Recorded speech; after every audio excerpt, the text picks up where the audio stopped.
Boom! We're on the Tru-Mon show. Back with Arthur and Fiona. How are you guys? Good. Yeah, well, Very thank good. you. Great. We did the formal welcome just a few minutes before, but I like to still welcome you on the Tru-Mon show. It's always a pleasure for me. Fortunate, highly favored. That's what I like to say, more than blessed, because I don't want to be less. I want to be more up. I don't want to be less up. It's about being more. So yeah, so it's great to have you again.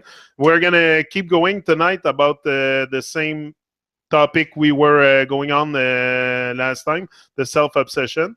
And I would like to start this by especially some comments came in on the channel due to the last video we did together, and I think people take things a bit too personal, and I would like you to extend in this, because this is part of self-obsession also, when you take things very personal, when you feel attacked, when you feel like it's about us. It's not about one person in particular. It's about us waking up, hopefully, with all this. So maybe you can guide us a bit, put a bit of light in there. And touched on in the last show, but it's that thing of the definitions. They're basically like clothing material, and the social engineering forms the fashion statement, but we willingly do it. We choose to wear the clothing of the constructs, the concepts, or really the stereotyping. We define the fake persona that we are, that we claim that we are, by the fashions that we wear. Right now, when we wear this clothing, we think that the information is us, it's part of us. So when people like us attack the definitions and the construct, people think we're attacking the man, but we're not attacking the man at all. We have no, and Santos knows this. We've already talked about this with Santos, over the years since we've been dealing with Santos on and off, and that we're never ever attacked the man. Santos is always welcome to come into our house, and there's a bed for him, and we'll feed him, and we'll respect him as a man. But when it comes to all the concepts and the constructs, we're not going to sit there, nod our head, and smile. Oh yes, nice, yes. We don't do that. We just straight shoot, and confront.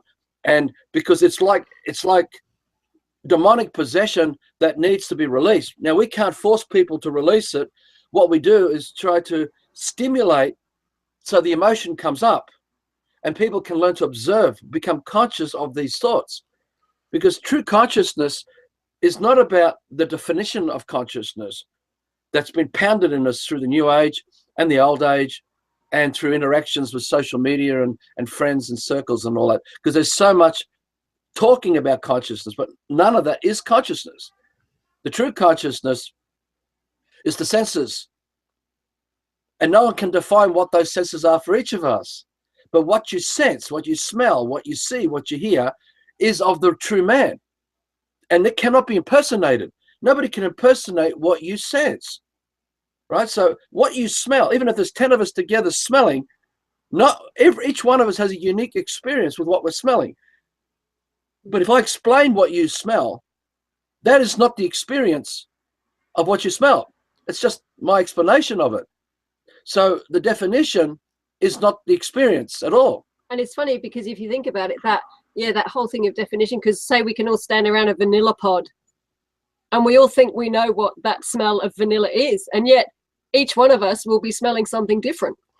And it's crazy, and yet we all think we're all talking about the same thing, but we're not talking about the same thing, because your vanilla smell and his vanilla smell and my vanilla smell are all different.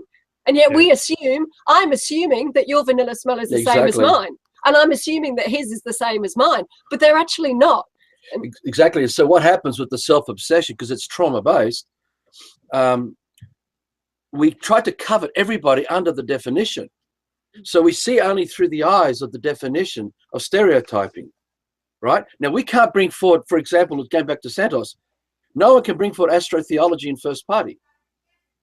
First party being, hello, astrotheology, please talk to me. I want to talk to you. I don't want to talk to the man representing astrotheology. Now, let's explain this. Use the definition of Alice in Wonderland. It's in the other videos. Little Mary is a man, us, the living. Little Mary is present with the presence of life. We can sense little Mary. We can sense Johnny. We can sense Arthur, sense Fiona, because we are present with the presence, the presence of life, right? We can touch, taste, feel, smell, hear, see little Mary. But all the time little Mary is performing or representing Alice. Alice will still never be present with the presence of life. Alice and Wonderland are just an imagining, right? It's a fantasy. So the presence of Alice in Wonderland is an illusion. So all the while little Mary is performing, and she may even claim, yeah, Alice exists. We can say to her, okay, bring forward Alice. Let's talk to Alice. I don't want to talk to you, Mary. We want to talk to Alice. I don't want a third-party representative, representative, right? This is how it gets into law and all the stuff in the system, how we represent, because it's storytelling. We're storytelling a definition, an explanation about something. So in the same way, Santos is a man, but Santos can't bring forward astrotheology in first party, right? Same with little Mary, can't bring forward Alice in first party. All that can come forward in first party is Mary or Santos. But all the storytelling is just an imagining. So everything we see with our eyes is true with our senses. But the definitions that have been defining what we're seeing is not true. And this is the matrix, and this is how the basis of all the occults work. And all the occultists rely on this form of deception, this trickery. Because if you cannot grasp this, you're gone. You're truly gone, because there's no consciousness there. The conscios, psi is in Zion, Sion. This is the occults and the high levels. I won't go into this stuff now, but the point we're getting at is that when people are offended about a conversation where this man will say astrotheology is a load of bullshit. Now, people who wear the definitions as their social engineering comment, and that's all they see, just like little Mary, who, for example, we'll go back to little Mary here. We have opened up the story of Alice in Wonderland to our child, little Mary, and who's never experienced this. Like little Mary can't go out into nature somewhere and go and visit Alice or Wonderland and have a direct sensory experience with Alice in Wonderland. It's impossible to do. Now, that's the same with ABC 1, 2, 3, and all the constructs and concepts that come out of the ABC 1, 2, 3 conversation, out of the storytelling. So you can't sense any of that stuff, right? So in the same way, when we're storytelling astrotheology, all we're doing really is wearing the fashion of the social engineering. Yeah, because after all, they're only concepts. This is I never experienced, like I told you, all the stars in the sky and all that stuff. So I don't even know if it's there. Let's go on. We become so attached to the social engineering. We think that's who we are, because we're practicing wearing these shirts and T-shirts, and because it's the ABC and the storytelling that forms the mapping out, because everything's mapping out. And if that's all we imagine, we think who we are is there. And when that gets threatened, we think the man's been threatened, and this shows you the trauma, the self-obsession. Now, this is at the heart of all of the occults, because the cult, it's a cult behavior, because it's going into like Christianity, the religion. It's like a force of power of man bound together in a group. And that is like an army that will go in and decimate another tribe, because they won't sense the real lives of the living that they walk in and decimate. Just like you brainwash a child, bring them through the schooling system of that social engineering, and then send them to universe storytelling, stuck in the one universe story of all-seeing eye, because that is self-obsession. That man can come out of that as an engineer and can't sense the uniqueness and originality of everything living that forms the forest. All that man can see is the projection of the definitions, the stereotyping, and see the highway they're going to build through that mountain, see the mountain ripped open, deforested for animal husbandry or for agriculture, or strip it out to get the minerals and ores they want out of the mountains, right? Because we've lost connection, because we're not conscious. We're lost in the unconsciousness or the non-sense. So going back to Alice in Wonderland, Alice is non-sense. We can't sense Alice. Alice is not present. Only little Mary is present. Santos is present, but astrotheology is not present. So unless Santos can bring forward astrotheology in first party, so we can have a direct sensory experience uniquely, each of us having a unique sensory experience of astrotheology. Like the vanilla pod. Let me finish. We can get sucked into the occult, the cult of astrotheology, and become emotionally bonded to that storytelling, because that's all we see. We're lost in the fantasy of the occults. And that's what happens with the Jesus. And people worship Jesus. There never has been a Jesus. There never has been.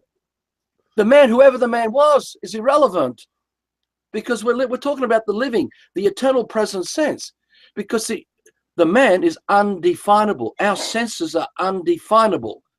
So it's beyond time and space, constructs and concepts. There's no past or future with man and man's freedom and man's peace and man's joy and man's abundance and man's everything. It's undefinable. And it's that who we are. And it's in that our true consciousness is. But I cannot define your consciousness, Johnny. I can't tell you what that is, because I would be defining you. And if you accepted my definitions of your consciousness or your freedom, I will bring you under my cult of my storytelling, right? And you'll be social engineered into the fashion statements of that stereotyping, and you're gone, because now I can control you. So let's go back again. Little Mary, our child, she's sitting on our lap. We open up the story of Alice in Wonderland, and there she's reading with us, or not reading, because she still has to be social engineered into English, you know, the new old language. But we read her the stories, and she's experiencing our senses, because we're animating. We are animating Alice before our daughter, because this is what occults do. We animate. The storytelling animates the mapping out of the stars. And inside the mapping out is the occults, because we're giving our life energy to the constructs and concepts of that stereotyping. And we're saying to our daughter, we want you to be social engineered and wear the fashion statement of Alice. But more than that, we want to expand it into Wonderland, so that you can go into your bedroom, pull out all the toys and furniture, go inside the whole of the house, move the tables and chairs, and set up the Wonderland of the occults for you. So you can dress up as Alice and perform Wonderland, and everything that happens in the story of Alice in Wonderland, but all of it will be in her imagining. And we can say to her, look, you've been playing all day. It's now time to go to bed. She says, no, I don't want to go to bed. I want to keep playing. No, it's time to go to bed. Return to reality now. Mum and Dad, you now need to go to bed and have some rest, right? And she says no. So we have to drag her. This doesn't happen here, but I'm just giving you an analogy. Really, we can drag little Mary kicking and screaming. No, I want to keep playing. You know, or like little John. I want to keep playing Superman. I don't want to take off take off your costume. No, I don't want to take it. Go. This is the trauma. How dare you attack astrotheology? How dare you attack? We're offending Santos. We're offending the man. None of it's happening. It's just emotional, occultish, reactive, self-obsession behavior. And this is what's happening to everyone who gets sucked into this stuff, right? Because it is not your unique original dream. These are not your dreams. Now, thoughts are dreams. Dreams are thoughts. Children brought up by nature without us indoctrinating them. We're not inside their head stereotyping what they're going to see, as in the all-seeing eye. Right? It's very interesting to talk about the children, because why does it take so long for us to know how to talk like when we're an infant? It's very long to process the language, and we are very, very intelligent beings, the supreme divine being. So why does it take so long for a child to learn how to talk? Because it's not natural to them. So that's why they have to practice. You know, you look at a child learning to walk, they just do that. Whether you tell them to or not, they just have that in them. Right, now I'm going to try getting up and walking, and they'll just keep doing it. No matter how many times they fall over, they'll just keep going until they get it. And yet, because that is naturally in them, their desire to move, the feeling that, yes, this is in me, that I can, and they see everyone around them it's a sense walking. of belonging. It's a sense of belonging that's naturally, instinctively in them. Exactly. And so they bond to the stereotyping of the brainwashing, because we've not actually given them full disclosure about this masking of the occults to turn our child into the English language of the occults, because the English language is occult. It's stereotyping. Right, sorry, I didn't mean to carry on. Well, I was just thinking, actually, when you said that, it was interesting. If we all crawled around on all fours all the time, would the child still have that impulse to walk, or do they do it because they see us all walking, and so that's why they start? That's part of what they start. I mean, they would have that instinct in them anyway, but they also see us all walking as well. So it's like, so the thing is, the occultish behavior is no different. When we tried to tell little Mary it's time to go to bed, little Mary doesn't sense us, right, in that way. She's so lost performing the social engineering of the storytelling that she doesn't want to let it go, because she's formed her identity with it, because that's all she sees, and she's so used to it, she doesn't want to let it go. And that's the religion, because when you get more than one doing it together under that, you're forming a cult. When you get many doing it together, they can go into any tribe of man across earth anywhere and decimate that tribe, because they don't see the man.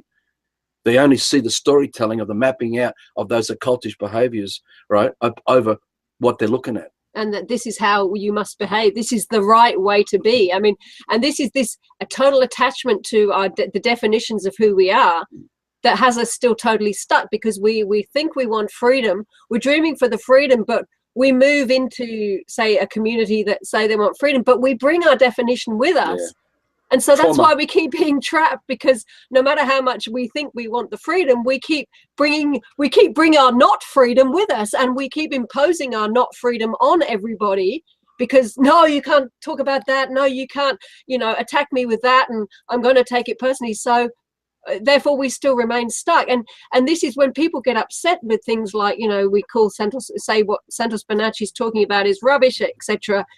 It's that how much do we really sincerely desire to be free? Because if we do, then we have to be prepared to examine all these things that are not keeping us free.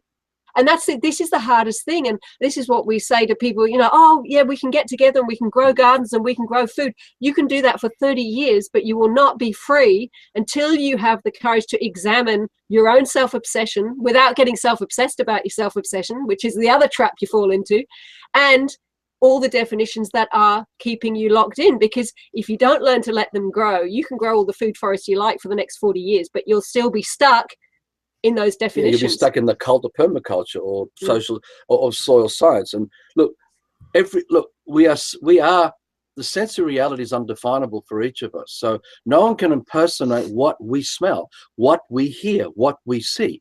It's unique and original.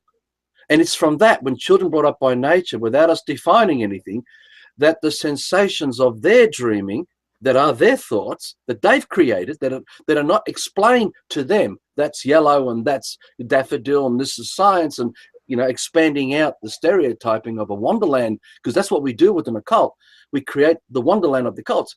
If we don't get inside our kids' heads, the senses forms the unique soul of the man, and that's sacred. And we're not supposed to desecrate this. This is what we're not supposed to desecrate. But we've allowed the occultish behaviors to come into our family lives. Oh, it's okay for our child running around playing Superman during the day, or allow a child to watch football, or allow a child. This has happened to me. It's happened to all of us. We're all deeply compromised. But that doesn't mean that what we're saying is a lies, or the fact is, so what? This is the truth. But, we talk about an example of the kingdom word. Remember, when we use the word kingdom for your new listeners, there's no G in it. It's kingdom, but it's not dumb, kin. We're all dumb together. If you sense our intentions, kingdom is brothers and sisters co-creating a living dream of man's life without defining each other. The reality, right? Yeah. Because everything's already existing. Reality's already there. It was already there before you even had a definition in your head to define anything about anything. As if you look at the YouTube video of our last week's chapter we put up, if you go to our link, you see some of the comments posted in there by particular two types of people, and they're sitting there trying to define reality for us. They're arguing for the definitions of their stereotyping, but they don't want to look at it. And they're arguing for their own prison, because the definitions are the prison we create for ourselves and for those around us, because they can't, no one can step outside that or be outside that while we continue to just put that onto people. The most oppression you will ever have, the most experience about is your self-oppression. You know, we self-oppress ourselves so much and so many. Exactly. All because we feel the pressure to fit into the definitions of some sort. That pressure upon people to fit into definitions, and because of the judgment people we all receive and give out to people if we don't fit into certain definitions. It's like going back to the kingdom thing.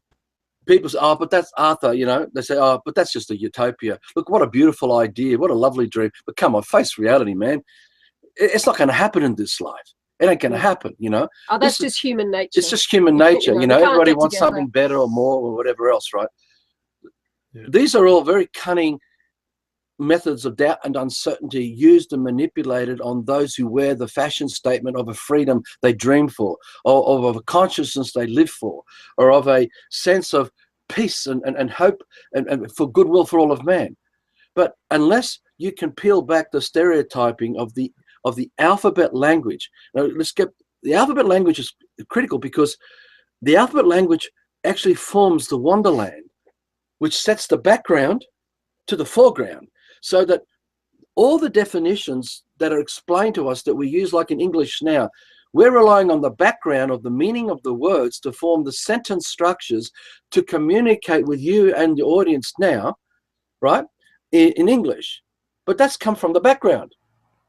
But we represent that brainwashing in the present sense all the time because we're talking English. So the foreground is constantly at the effect of the background. The past has been projected into the future, but we are the only one present here in present sense. We're the only one here now, always here now, right? Because there's no past or future. But we are so lost in the social engineering that we've accepted the past of the brainwashing to communicate in the future, as in here and now, right? But the definitions, we didn't bring them with us into mum's womb. We didn't bring them anywhere. This was all dumped on us, like Little Mary, where we dumped Alice in Wonderland storytelling on us. So our sense of belonging to reality is very powerful, and that brings us so close to our senses, because sensory reality, we're smelling everything while the definitions are spinning in our head. We are hearing everything while the definitions of that stereotyping are being performed by us in our heads. So we are in reality, but we get so lost to the imagining of the storytelling that we are no longer conscious, because instead of being the senses of the smell and the senses of what we see and allowing that to uniquely be whatever it is, be for each of us, we slip into the storytelling from the past and we explain, define and communicate and argue, because we're in a cult of that prison of the past. The English language forms a massive matrix, and we enter the wonderland and we see through the universe of English, and astrotheology comes out of English. If not, it comes out of Latin. If not, it comes out of Hebrew. If not, it comes out of any other read and write alphabet language, because it's all imaginary. I imagine, imagine. And all imagining is of the social engineering of the fake persona, the self, the I. It doesn't exist. When you can still take off all the social engineering and the man is still there, breathing. Is that why in the word image you have a high first? Image? Like I was going to ask you, what about people that protect their image? And now it comes to... The thing is, we all protect our image. Even if our image is not image as in a cool, trendy, fashionable image, we all have an image, even if it's the little old gardener trottling around his garden. He's still got an image, an eye Madge, you know, he's still If we don't social engineer the child, that the child doesn't have an image in that way, because the child already is the tree. The sense of the tree is already the child, because there's no definition that defines the child. See, that when we don't brainwash children, they don't think about who they are ending here at the skin and there's the tree and there's something different between us. They are who they are, but they are the tree, they are the bird, they are the wind, and there's no definition to define and shut them down. This is true consciousness, right? Now, we don't want you to believe what we say, even when you're reading. We just want you to sense the intentions behind what we say, because if you sense our intentions, you're actually working with your consciousness, and you're being conscious because you don't seek any harm upon us, because you know we don't seek any harm upon you. But what we are doing is trying to, it's like being a dentist. We want to rip out all the lies, rip out all those decayed wisdom teeth, you know, rip them out, because it's that stuff that's forcing the peer pressure on everyone to comply and acquiesce to the system. Because when people say that that imagining and self is important, they are in the system already as slaves. When they say that, when they argue for the occults, they're already in the system of the bigger picture of the alphabet language of that wonderland, fighting to survive it, because they think who they are is there amongst it all. All right? Same with Christianity and Mohammedism and Judaism and Buddhism. To the background is a universe of the occults. And your sense of belonging has been manipulated to enter the social engineering of those constructs where you identify who you are there. And we talk the language which keeps us imprisoned to the constructs of the social engineering. We remain lost. So what we're saying is destroy and let go of these things, because who you are, it's like the emperor's uniform is dropped. The man's still there. The living is still here. No one's been harmed. But what happens now, a true freedom begins to rise, a true paradise, because it's undefined and we don't enslave. In the system, we will fight to protect the social engineering of the language. And anyone who is a threat to that must be shut down, if not assassinated or whatever, made out to be psychotic, and we must be medicated, because what they do in the courts with people who are questioning outside the box, or that they can't control them to keep them inside. Like we talk about in the courts, they have different judges who are skilled in the social engineering. And if they think, like with mortgage cases, like we went through this, they'll bring someone more skilled in, because they got to keep the playing field and keep everyone inside it. They don't want anyone outside of it. Because if you're outside of it, you can destroy the whole damn thing and destroy the power and the authority or the representative of the judge or the man and the law and the system, right? Now, the system's only been here for on this land, like 200 years of that, but they go on like as if it's been here forever. And they go on like, remember what I said in last week's show, they didn't come in with passports and visas. They didn't come in with anything. They came amongst the tribes who welcomed them, right? And they gradually introduced the social engineering. And if you introduce the social engineering, you can introduce occultish behavior. And with that occultish behavior, you get the religion, where people start to form their little groups. And then you can, and if they don't watch out, this self-obsession can begin to clash with another religion, and you'll start to create the chaos, this conflict. And when you get the conflict, they can then provide the order to the whole conflict. So all the while, people have been dreaming for freedom since our ancestors fell from paradise. And I'm jumping short here. They had everything perfectly. Yet they fell from paradise, and all their descendants, all the children ever since, have never been able to return to this paradise where they had everything. So it's so close to the truth, our senses. But if we don't rout out this occultic practice, the social engineering will keep us as enslaved to the system, where we define the fake persona and believe that's where our sense of belonging is. And we will actually go to war as Christians to destroy someone who ain't, because it's a threat to our Christendom. It's a threat to the kingdom of our Christendom. It's a threat to Jesus that we worship as our Messiah. It's a bloody lie, guys, because this is occultish behavior. Because you are the man, you are unique and original here and now. It cannot be defined. But why are you allowing what's undefinable to be defined? You see, the Creator, let's go back to all those who get stuck in this, Imagine the dream of life is a bubble. And the Creator, and I'm not talking about a defined man now or anything. I'm just giving you a linear analogy to try and help you comprehend a non-linear reality. It's holding the dream of life in your hand. And then this bubble is the universe of every thought ever dreamt that makes up everything that you experience with your senses, from the soil to the stars to everything it's moving, the birds, the trees, the wind. But it's just an idea. It's just an imagining, just an idea. And so the Creator had to give life to this bubble, everything inside it. And so the Creator moved inside from non-linear to linear reality and set into motion everything. So the presence of the Creator is present to the bird, is present to the cow, is present to the wind and the rain and the trees and the insects and the creatures and the celestial bodies and everything, because it's the presence of the Creator that set life to everything. But that consciousness is undefinable. The consciousness of man is that Creator that came as man into the living dream of life. Now you imagine there's no outside or inside to the bubble. There's no within or without to the bubble. There never was a beginning or end to the bubble, that it just is, undefinable. And there is man as God amongst this paradise with perfection. Not perfection in fantasy through the concepts, just a perfection, everything unique and original. Every grain of sand, unique and original. Every drop of water, unique and original. One can't be defined to the next. Every leaf, every feather, everything unique and original. Every moment unique and original, unquantifiable. This is true consciousness, right?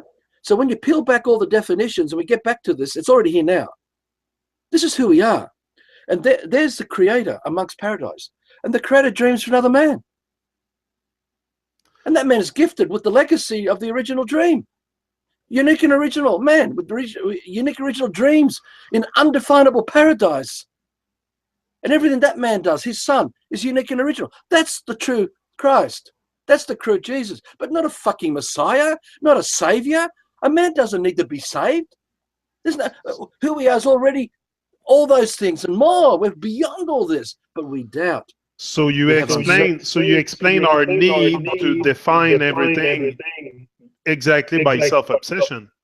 That's what forms self-obsession, because if we hold on to the definition, it's like from undefined reality of the man in paradise, we now have to create a jar and hold the memories of the explanations, right? In this case, it's each thought is a fashion statement we're wearing. We put on that T-shirt, we put on that shirt, we put on that jacket, and we're putting on multi-layers, man. We're wearing a pretty heavy wardrobe on us of this fake language. Yeah. And yet, right now, in every instant, the uniqueness and the originality is there amongst us all. If we drop all the social engineering, everything that exists still existing, because it doesn't need the social engineering to exist. That's why we say you don't need to take a child to a tree and define the tree to the child before the child can sense it. The child already is sensing the tree. The uniqueness of the man is already there. We don't have to define it by doubting the child, and we have to drag it, because that's what happens when we sit. We've done this. We are perpetrators of this. We just didn't know. So we're going to correct all that. We're already working on correcting, and it's going to take us a lifetime to fix the damage we've done to our children, because they're going to have to, if they take this on, they're going to have to, with our grandchildren, we all have to work through this stuff. But stress the point, if we do not wake up to the social engineering, we will think that what we have defined will be the truth, which means we won't, what Fiona said at the beginning of this today's show, if we don't have the ability to scrutinize and examine what we're thinking, we won't see astrotheology is just a fantasy, because it is, right? The living astrotheology doesn't exist. It can't come forward in first party. There's nothing of reality needs astrotheology to exist so they can exist. Nothing has to eat astrotheology so it can live. There is nowhere we can go and visit the address of astrotheology and sit under a tree with it, and let's all eat and food and drink and laugh and have a great time with astrotheology and then go home. And I could send a thank you card in the mail to it in the next 2 weeks and say, thanks for a wonderful day. This doesn't happen, guys. It's just a fucking fantasy. Truly is a fantasy of the occults. It's the same with God. The same thing happens with God. Same with Jesus, Muhammad, and Allah, and Buddha. And it's weird. It's weird you tell me that about God and Jesus, because today I was out making videos, and suddenly there's two guys that show up and they stay in front of me for like 2 minutes before they get out their car. And he said, "I have something to tell you." I said, "Great. I have my camera is on." He said, "I want to talk to you about Jesus and God." Oh. Look what you tell me tonight. So I opened up to him. I was respectful because I seen the trauma, the confusion, but I was telling him where right at start. I said, "Listen, God for me, whatever. It's you, it's me, it's all of us waking up. This is what the divine is, the divine force." But I said that don't tell me that I'm going to find God somewhere up in the sky or whatever, or in heaven, or tell me that Jesus was crucified on the cross. I said, the Jesus story, I think it's all a metaphor, because I think we should all attain Christ consciousness. We should all have the consciousness of the Christ, or whatever representation it is. And if we accept this, we're admitting that we're fallen. Yeah. And we think that we're less than anything. And that's the definitions for you. And that's because that is what keeps the Freemasons in power. While we accept definitions, we are less than what we really are, because we have fallen in a state where we don't even know who we are. And that confusion is like a mist all around us, of man-made mist of chaos. They will provide the order, because look, we can't get on with each other. We've got to provide you with some laws and rules now.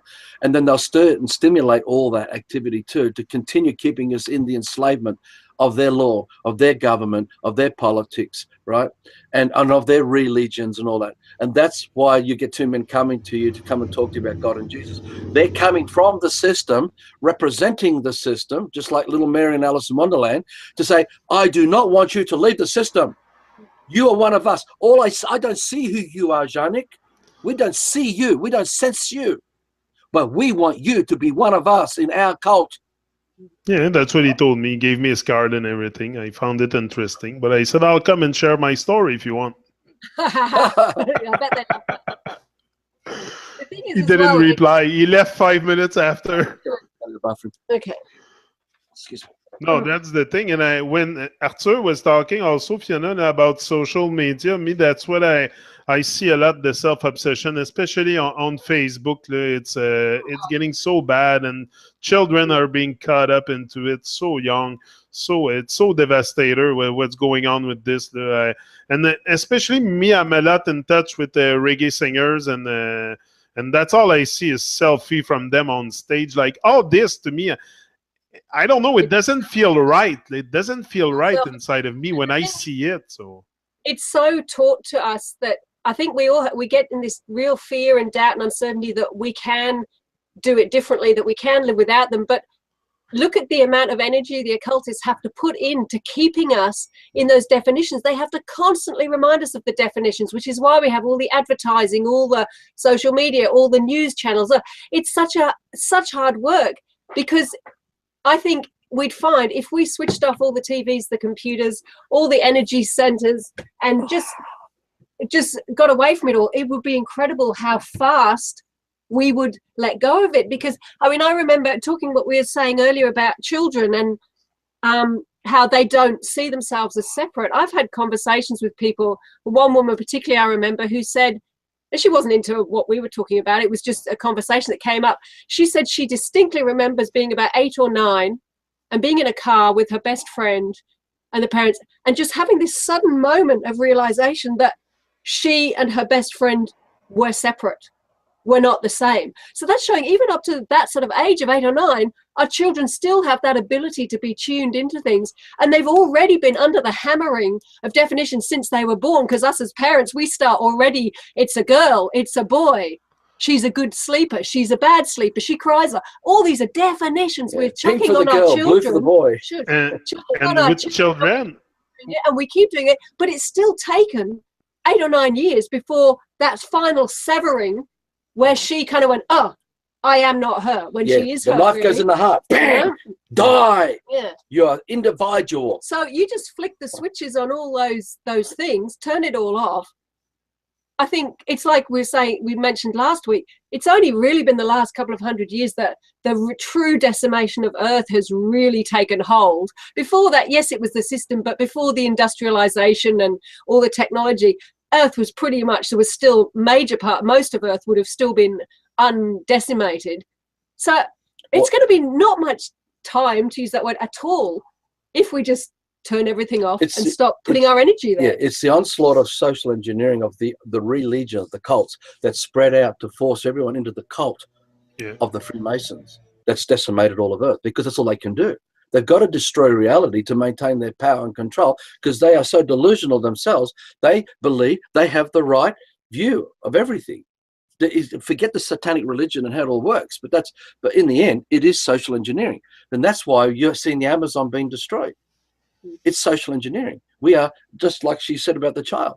The child, it took all those years of pounding before the child was finally broken. The moment the child saw it as an individual, separate, that child is gone. It's gone. It's been murdered. There's no soul there because we are not individuals. We're not self-centered. You see, we are the tree. The consciousness, look, a child brought up by nature, the sensations of the tree is already the child's dreaming. There's no, what the child is experiencing of the tree is the tree. So why would the child harm the tree? Because in harming the tree, the child's also being harmed. Yeah. So when the true consciousness is undefinable, again, going back to the bubble, the creator had to set the dream of life into motion, and it came as God into the dream as man. And God is man, because only man can hold the dream of life, because we are the only one who can sense it. No one else said they can sense it for us. We're the only one experiencing. There's no galactic federation, UFOs, aliens, and other entities holding the dream of life and being present to it. All that storytelling. No, we as an occultish behavior, that's self-fulfilling prophecy stuff, I think we touched on last week's show. The occultish behavior of one man holding a dream of social engineering, brainwashing and indoctrinating another man over 8-9 years like that child, and then another one. We are forming the occults and energizing it, just like the creator held the dream of life and then moved this life into the bubble to create the dream of life. Right? He gave it life to set it into motion. So it's not just an idea, it's a living dream with the life of the creator embodied in everything. But the creator is not deep, it's not lineal, it's non-lineal, it's undefinable, right? The occults come defined, so they don't see you, the man. They come as the missionaries, scientists, botanists on those UFOs, and they come and live amongst the tribes to indoctrinate, map them out, right? When you suck everyone in, all the life energy given to the social engineering, or the fabric of the social engineering, energizes the apparitions of everything inside it. So when you're forming the apparition that come out of English, you'll build cities and skyscrapers, you'll destroy mountains, you'll obliterate everything, because you don't sense reality. You're only performing the definitions. No different to, okay, children, we're going to perform Alice in Wonderland today. I want you to be the rabbit. I want you to be this. I want you to be the Mad Hatter. I want you to be the prop. And so all these kids work together to perform the play. Well, that's no different to being brainwashed in the system in English and having to go to school and then go to university. And then you blue collars and white collars and laborers. And everyone is performing the cult. So we are raising up from the dead what doesn't exist. We're raising up all the stereotyping and saying, this is reality. This is the law. And look, there's a man wearing a set of judge, carrying out the law. These are the politics. These are the politicians in power. This is the law, because they're all inculcated. All of them are brainwashed. Everyone everywhere is. And we fight to keep the prison going, you see? So that's a legion. It's a cult. The energy we give to it becomes self-fulfilling, because what we see of a constitution is what we want to manifest. So we need everybody else to become it, so we can have the constitution that we dream for, that we have the politics that we dream for, that we have the way of life that we dream for. but it can be only done by a few high priests in Freemasonry who are manipulating everyone to do it because they see themselves as gods themselves, you see, and they sucked everyone into the dream and they get them all as slaves to this dream. And that's why it's self-fulfilling. And that's why when people, I said in last week's show, you can get enough people together who all dream for love. Everybody's got this dream for love. We're all got it. We're all got good hearts, right? Really, no matter how bad we've fallen in evil ways, evil practices, the good heart's still there. The man's still there, gifted with everything we're all gifted with, right? So we can direct our life energy into the occults of Christianity, feed the apparition of a Jesus, feed the apparition of the Virgin Mary, and it will reappear inside the hologram, right? Well, everyone else is also holding that same image because it was painted, pictured, right? So we get healed by the very dream we hold of our good heart. Or we deep down, we sense something not right, and someone will come to help us overcome the doubt about us. And where Christianity rises us up and we all become awakened.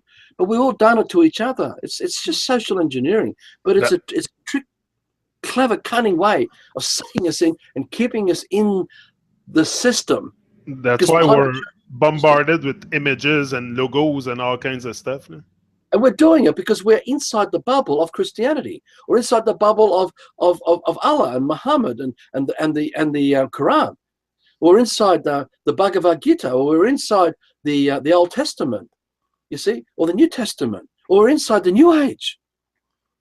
And it's just quantum. People call it like quantum physics. We are that, and we energize it, and we raise up these constructs and concepts from the dead. But see, we as man, we're the only first party to the experience of whatever we experience. There's nothing else there, right? It only be an apparition or a man-made physical material form of something that looks like a UFO or an alien, but it can't be sustained forever. Right? It'll be dead, like that dead corpse we talked about in last week's show. So we are at the effect of what we feel from our heart that we sense, because our heart is unconditional. Our sense is undefinable love, unconditional love, but not defined, right? But the social engineering brings us so close to what we feel that we'll accept it. And when we give our energy to this, we will destroy everything about our heart, in spite of how close it appears to be true. That's what is happening with Flat Earth on YouTube. I think I have been in there for a while.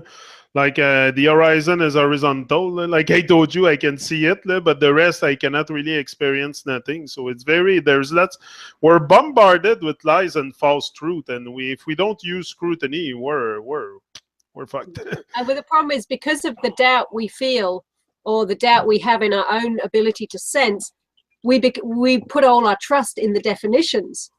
And this is how we're very easily manipulated, because all it means is the occultists just have to make sure that they have a few good people coming forward, talking the talk of the definitions, singing the mantras, and we put our trust in them as well, because we already trust the definitions, or they provide the definitions that seem to us to make sense to the yearning in our souls. And so then we put our trust in the people who appear to be we put our trust in government, appear to be taking us out of the definitions, but in fact it's all controlled, all within the system, and it's all more social engineering, because we're still putting our trust into somebody else and what they say.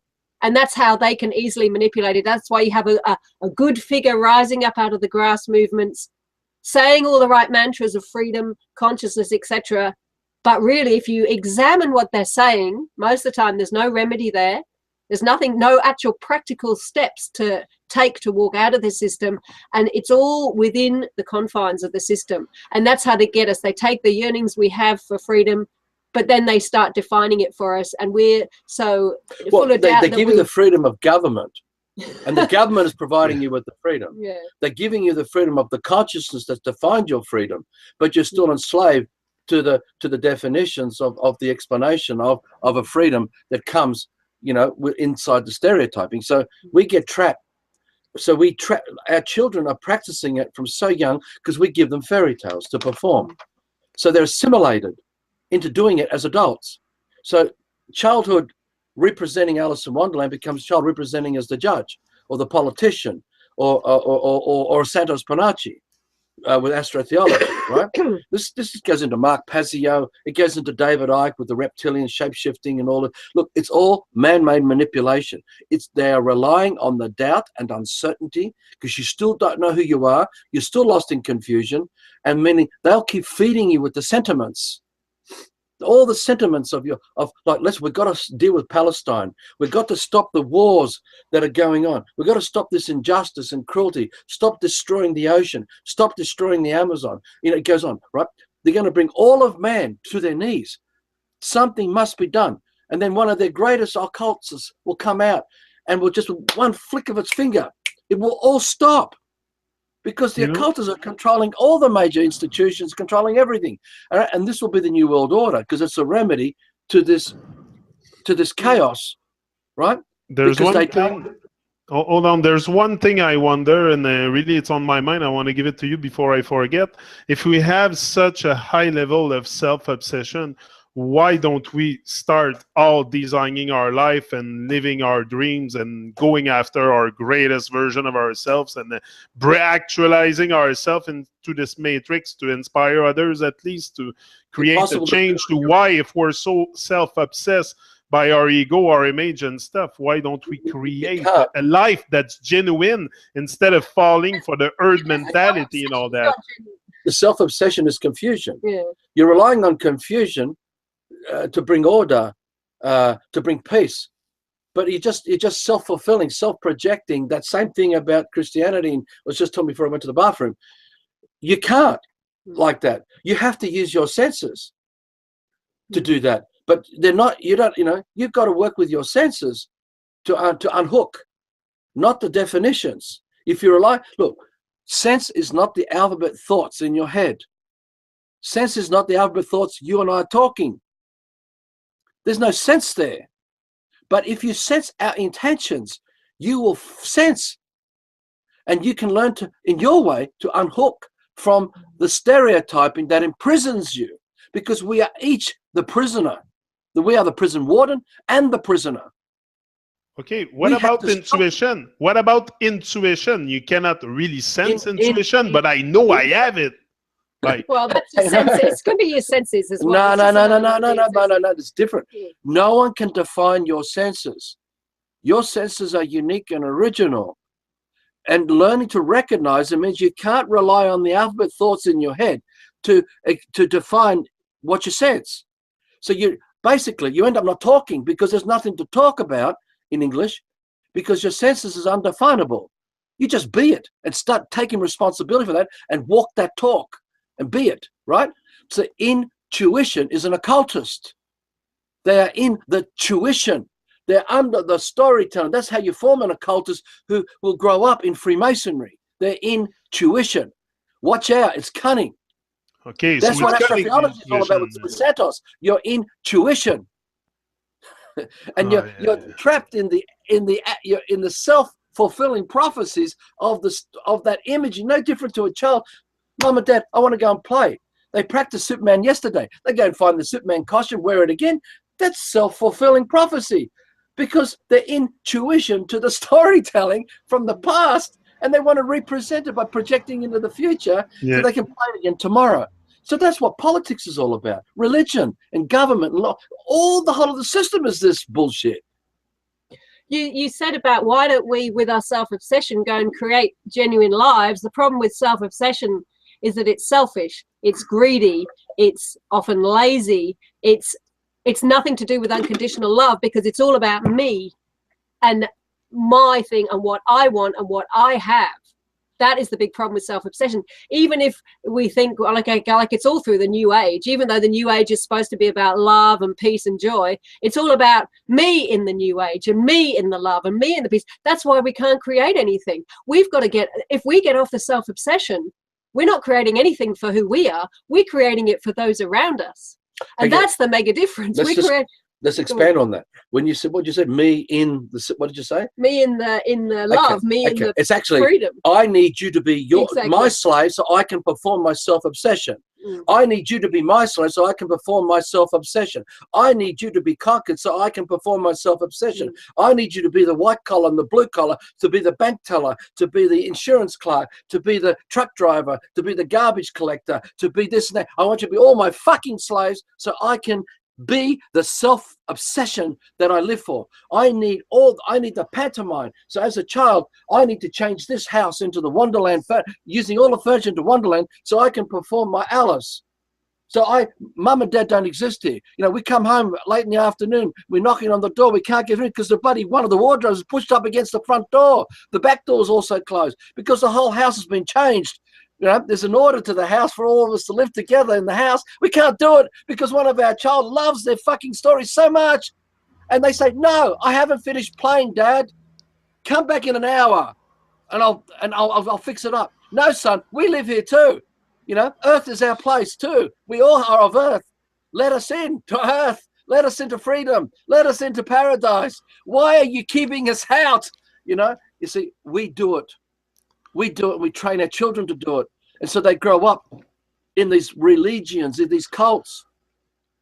And the window we have with our children is very, very small to tell them the truth, to empower them to their greatest version, to tell them the truth. The version, it's very tiny, the window, because there's the problem. Yeah, this is the problem. You see, when we recognize that we shouldn't be indoctrinating our children, shouldn't be instructing them and explaining things to them, it's like then you think, okay, I step back, I don't say something, but then they're constantly being bombarded with all the system stuff that it's like, well, what do I do? Do we counter that? So you end up countering that by explaining stuff about what's happening to them, but you're still explaining and stuff. And this is why really all children need an acre or so of bush that they can lose themselves in, and without us going this, that, and the other in their heads. It's undefinable freedom when they're brought up by nature, because they have no dependency on another man to survive the self-centeredness of their obsession, right?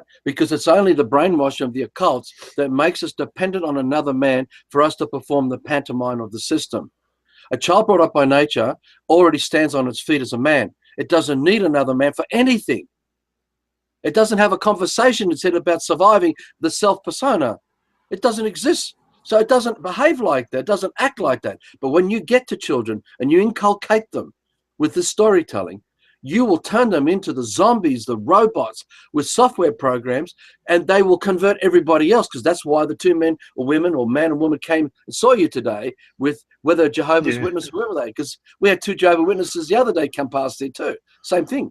But, because they wanted us to come and celebrate their yearly anniversary or whatever there was, this anniversary they were celebrating, because they came and gave us a card. But the point I'm getting is that everybody who fights for the occults wants you as a slave.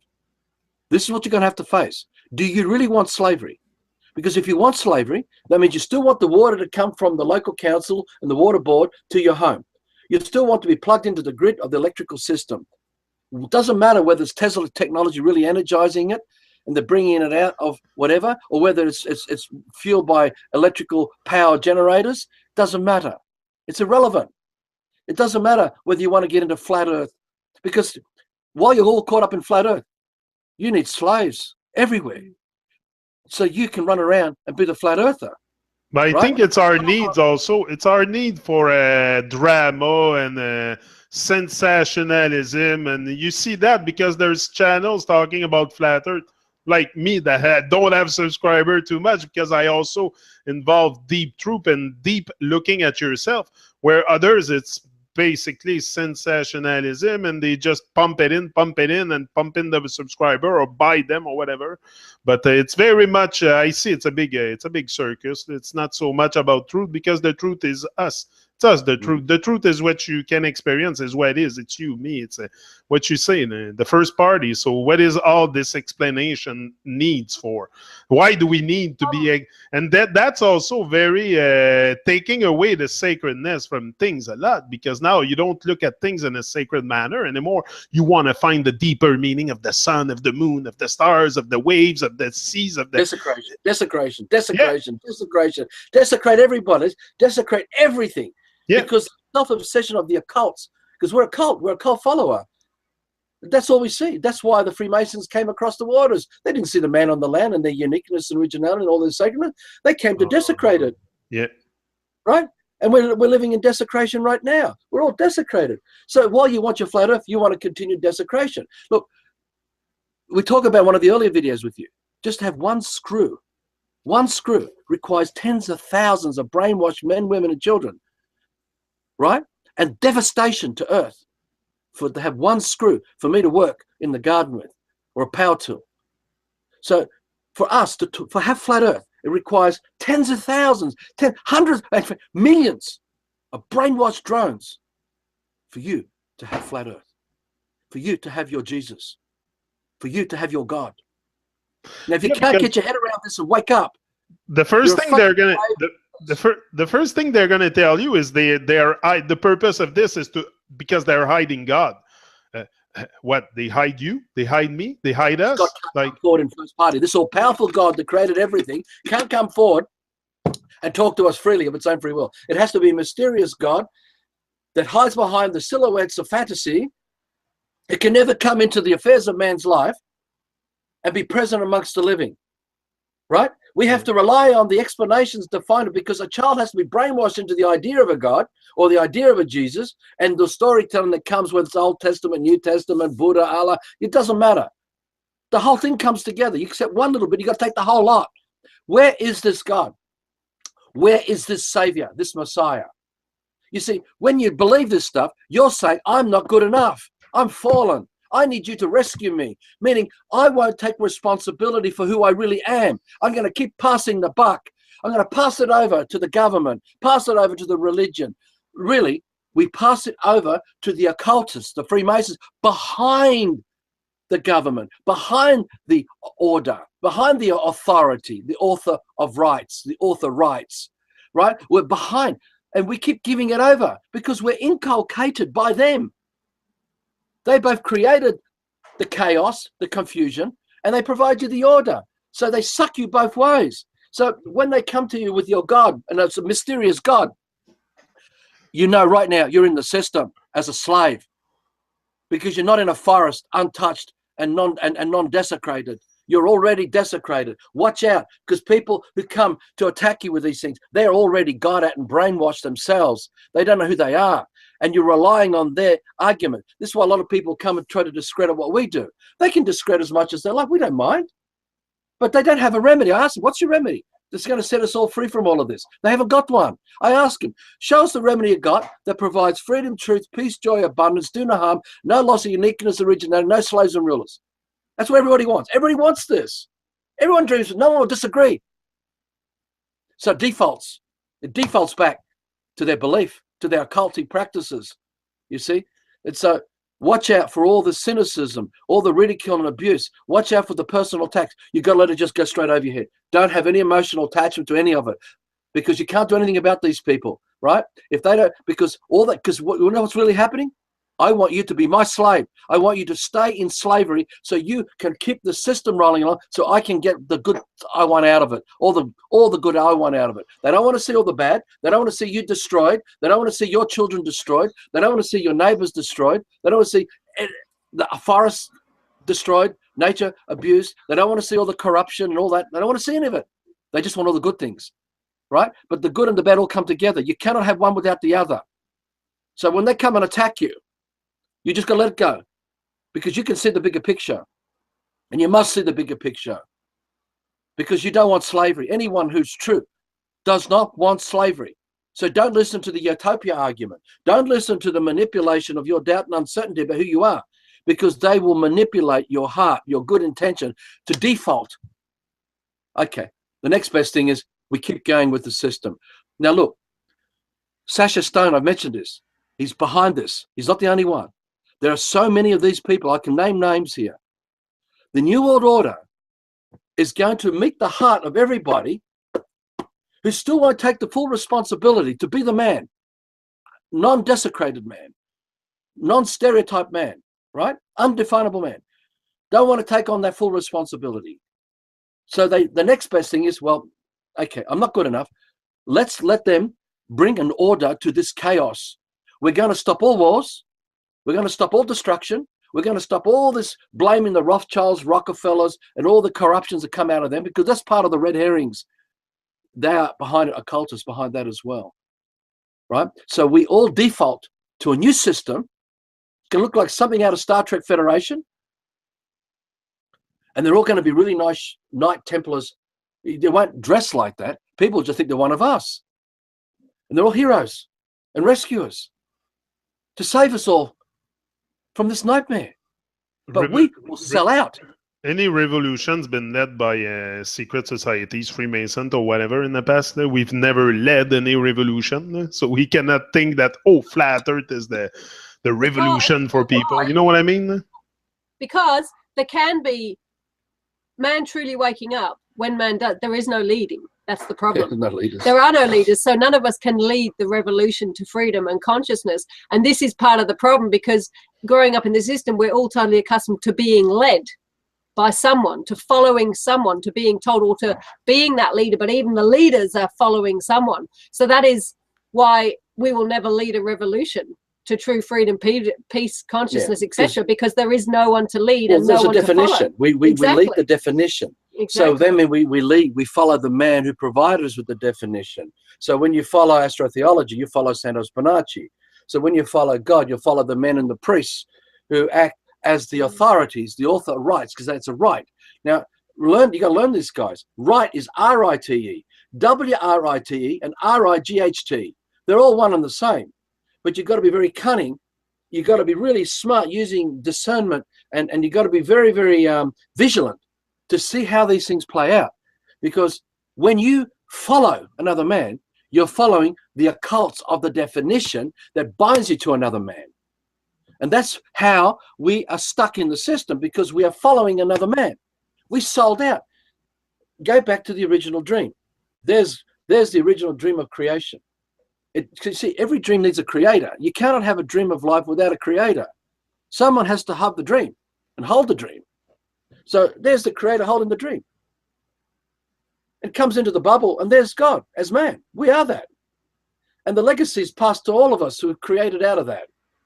Right? Doesn't matter how it all happened. Now, there's no beginning to that. There was no end to this. It's non-lineal.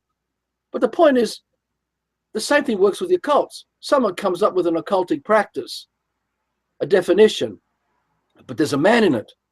So when you follow the occults, in this case, if you love the dream of life, of all of nature, you're holding the creator in your life too, of the original dream. But you know, that's undefinable. It's non-stereotype. But in the occults, you're holding the man, in this case, the grand architect of Freemasonry. You're holding the system, where all the read and write alphabet languages includes hieroglyphics and all the images that come out of this stereotyping, out of these definitions. So when you accept the remedy of the New World Order to bring peace, you're bringing in all the Federation, all these brothers and sisters who are in it to provide the order of that remedy. Meaning you're still selling out, giving your power to these people, because you still don't know who you are, because you're confused. Because if you're not confused, you don't need anyone to lead you. You don't need anyone inside your head, because you're supposed to be unique and original. Right? Now, how many years has it taken to social engineer all of man across Earth, where English has now become the first language, because it was planned back 900 to 1100 years ago. They planned all this, right? They planned everything, that they would go to every tribe of man across Earth, all through Europe, all across what we now call the Pacific Islands and Oceania, Asia Pacific, all through China, what we now call China, right? They had 300 years of the East India Company in now what we call China. They had to create wars within wars and break it down and turn them into groups and names and categories. And, you know, you look at what's happened with the Arabs in the Middle East. You have all these different sects, all these different types of Arabs. And they'll fight with each other. But it was the occults who brought all this about, this method. So they've got to break man from being a man, get the man lost to the occults, bring him into the sect of that tribe, turn that tribe, like here in Australia, they came as with, in their story, Captain Cook, and landed here on what we now call Botany Bay in Sydney. Now, that would evolve eventually into a colony, and then another colony, and another colony, and then there's problems amongst the colonies. So then they create a state of New South Wales to bring the colonies. And then there's still problems. So they created the Commonwealth of Australia, the Federation of Australia. And yet the original man on the land is now stuck under the local council, stuck under the state government, stuck under the federal government. Right? Because the problem was greater than the man. The problem was something got beyond the man's responsibility. So the man had to be conditioned to accepting something bigger than the man, so that they will accept the remedy of state government, local government, federal government, one world government. We've got a world problem all on our hands. So these people, they on their ships, they brought chaos to every single man everywhere from within to break every man down through the generations and then bring them all back so close to the truth, but under one world federation for all our hearts. But there's one thing when we say they, because you refer to as they, but I think I see it more as we and us, because we are perpetuating also this this overlay. We are creating a lot of evil stuff, but you've got to know evil who ways. they are. But If we who are they? If you say Occultists. they, who do you Occultists. consider they? Occultists? Occultists, men and women, just like you and us. But if we don't realize it, they'll come like lambs. They'll come like your best friend, and they will be destroying you, and you don't see it. Look, this is not a war with them, but you have to be vigilant and discerning. You must have scrutiny to rout out the nonsense, because if you don't, you'll be so lost to the fantasy of all the storytelling that leaves you in a state of confusion. And inside the confusion, on the mirror of your fake identity, you'll be projecting the reflections of that social engineering, and they'll be standing next to you in the reflection too, as one of you, as one of your mates, and they got your arm around you. Look, we're here. We're going to lead you to the Federation. I'm one of you. I'm one of your brothers, right? The fact is, it doesn't matter who they are. You know, as you're suggesting, can become another red heading when you get caught up in the who's this and who's that and who's connected to who and who's in this. The fact is, so long as you become aware of the definitions being thrown at you all the time, it doesn't matter who they are, because you can just choose not to buy into those definitions. And that is your freedom from the definitions. So it doesn't matter who they are. It's just being aware when anybody talks to you of the definitions that they're trying to put you into. Yeah, listen, let's go back again. We energize the definitions with our life force energy. They become a reflection in the mirror, okay, that we look at, and we think that is who we are. And that I, all-seeing I, that self, becomes an obsession, because we've identified that's who I am. I'm a Greek, and I see the reflection in my head, the echo bouncing between my ears, because it was defined to me over and over and over again. And my name is Arthur, and my dad came from here and this island, and his dad, and my mum came from here and that. And so, and here I am now in Australia, and I was born in Crown Street Women's Hospital, and, you know, and I've been given an age and a birthday. And so we form this identity. Now, if we are not conscious, the fake persona we are projecting, which was defined for us, because we didn't define age or cult or sect or anything, you know, race or creed. We didn't define any of this. It was defined for us. We weren't born Christian. We were inculcated into Christianity. We were brainwashed into Christianity. So unless we are vigilant and like standing in the mirror in front of the mirror in the bathroom, if you don't see the reflection that you're projecting of your fake persona, you will think, as you practice, the child who believes that there's Superman in the costume, they can grow up and always be Superman and never ever take that costume off, right? They will grow up.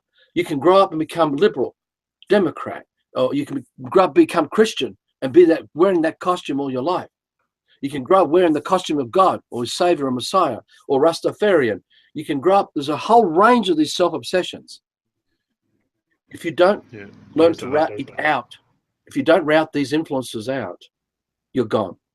And you will be, and I say you, I'm talking all of us, you will fight for the slave system to continue under another guise, and you will put the peer pressure on even us and our children to be those slaves, to perform in the remedy that will be on offer, where everyone must work together to bring peace. But this peace is contrived and is a desecration of the uniqueness of every man, because we don't even know who we are, because it was desecrated so young in all of us.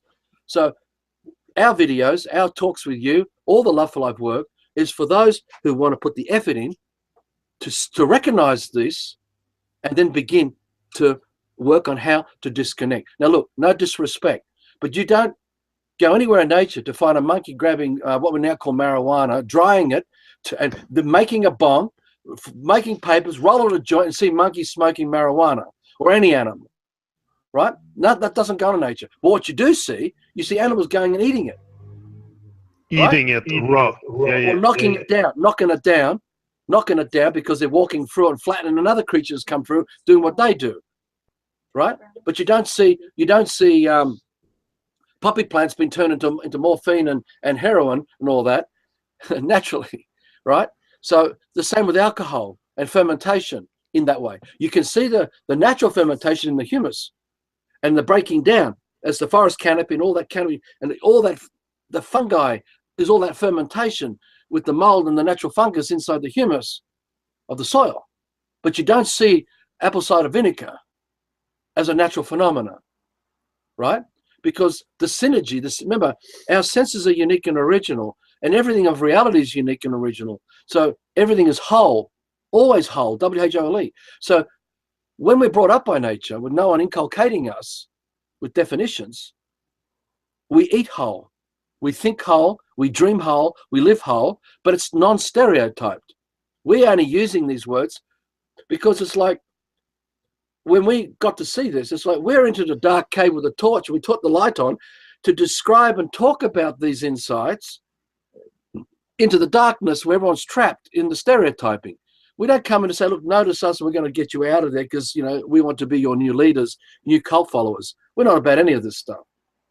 We're just trying to show you how it works, and why it works, and what you got to do about it. If you want true freedom, it means every man, woman, child must stop being inculcated. But some of us have to be so strong that we can actually come together in a large group to raise a group of children who will be brought up by nature without anyone being inculcated, and be strong enough to not let any outside influences come into it to corrupt it, or from inside it, routing out any intelligence operatives inside it to undermine it inside. Or undermining it with our own self-obsession. Exactly. So you were mentioning, you were mentioning apple cider vinegar, but what about all these new hypes and new buzz, like apple cider vinegar, coconut oil, and stuff like that are obviously processed? Their definitions defining parts of nature. But like, look, another way to look at it. You get someone to look through a telescope or a microscope, right? Everything they're looking at of reality, undisturbed reality, like celestial bodies, you know, we're seeing through the pollution and chemtrails and it, but we're looking at, you know, seeing undisturbed reality. Every single alphabet thought in our head is not coming from what we're observing. So when we're observing coconuts, the alphabet thoughts in your head is not coming from the coconut. When you're looking at anything of nature, it's not apple cider vinegar or fermentation that you're looking at. That's brainwashing. It's inculcation working inside your fucking head, right? So we've got to watch out all the stereotyping. Wholeness has nothing to do with these things.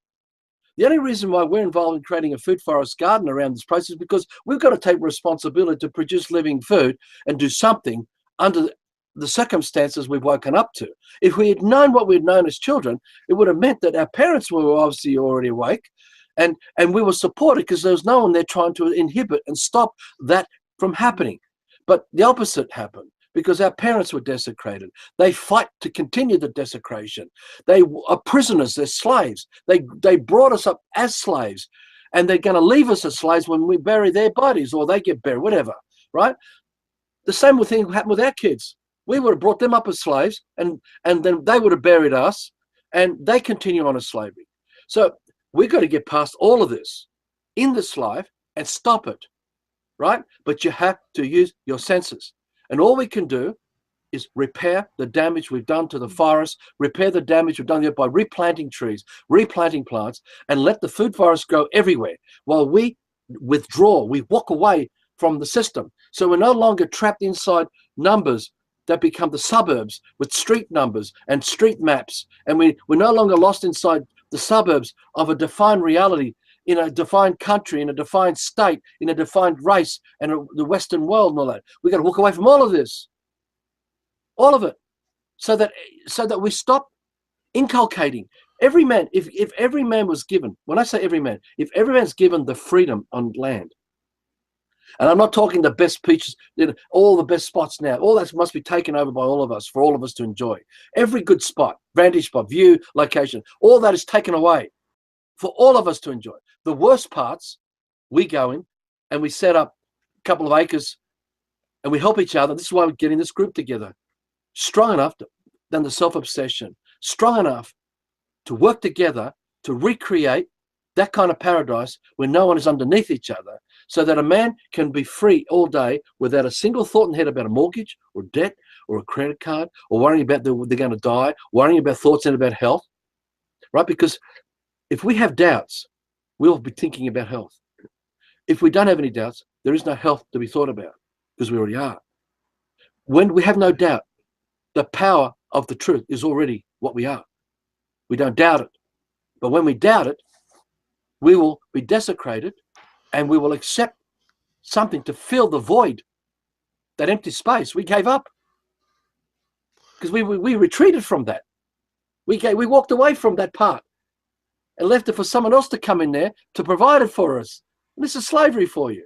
So when you give up some part of you, which can't be defined, but when the definitions come to make you imagine that you've given it up, it's another man who comes with the stereotyping to rule you. Because the stereotyping on its own doesn't exist, like astrotheology. It needs a man to come forward. So it's only man to the experience. That's why I'm saying, bring forward an experience without man being a party to that experience. You can't, because everything is to man. Everything we're thinking is man-made. There's no past without man being there. There's no future without man being there. All experiencing today, right now, here and now, is man to the experience. It's only man. Man. I like the relation. I like the relation you made with the food also, because my son strictly doesn't like cilantro, the taste of cilantro. I don't know why. He tasted a little bit in a salad and he can know there's cilantro in there, and he's not gonna eat his plate. He cannot eat it. So you know me, I love cilantro, and I know a lot of people that like that. So you know, the experience with the food, with that sense of taste, is very, very unique. So other experiences with our senses has to be very unique also. We're doing it with our kids with these green juices, because two of my daughters have learnt the obsession about greens and the flavour and the bitterness of greens. So we, since I went through, I went through this trauma stuff, because I've done it 3 times, and I let my body go into my childhood trauma, and I put on a lot of weight. And over the last, since 2014, I really let the trauma come up, and I got swamped. And it's like I'm swimming inside this ocean of occultic intentions, because that's what I wanted to listen to. I'm listening to their intentions, and through scrutiny, I'm working out what's going on. And this is sort of goes back to 2005 when we first started Love for Life. I suffered because I wanted to suffer, not because I'm a masochist. I just want to know what was happening.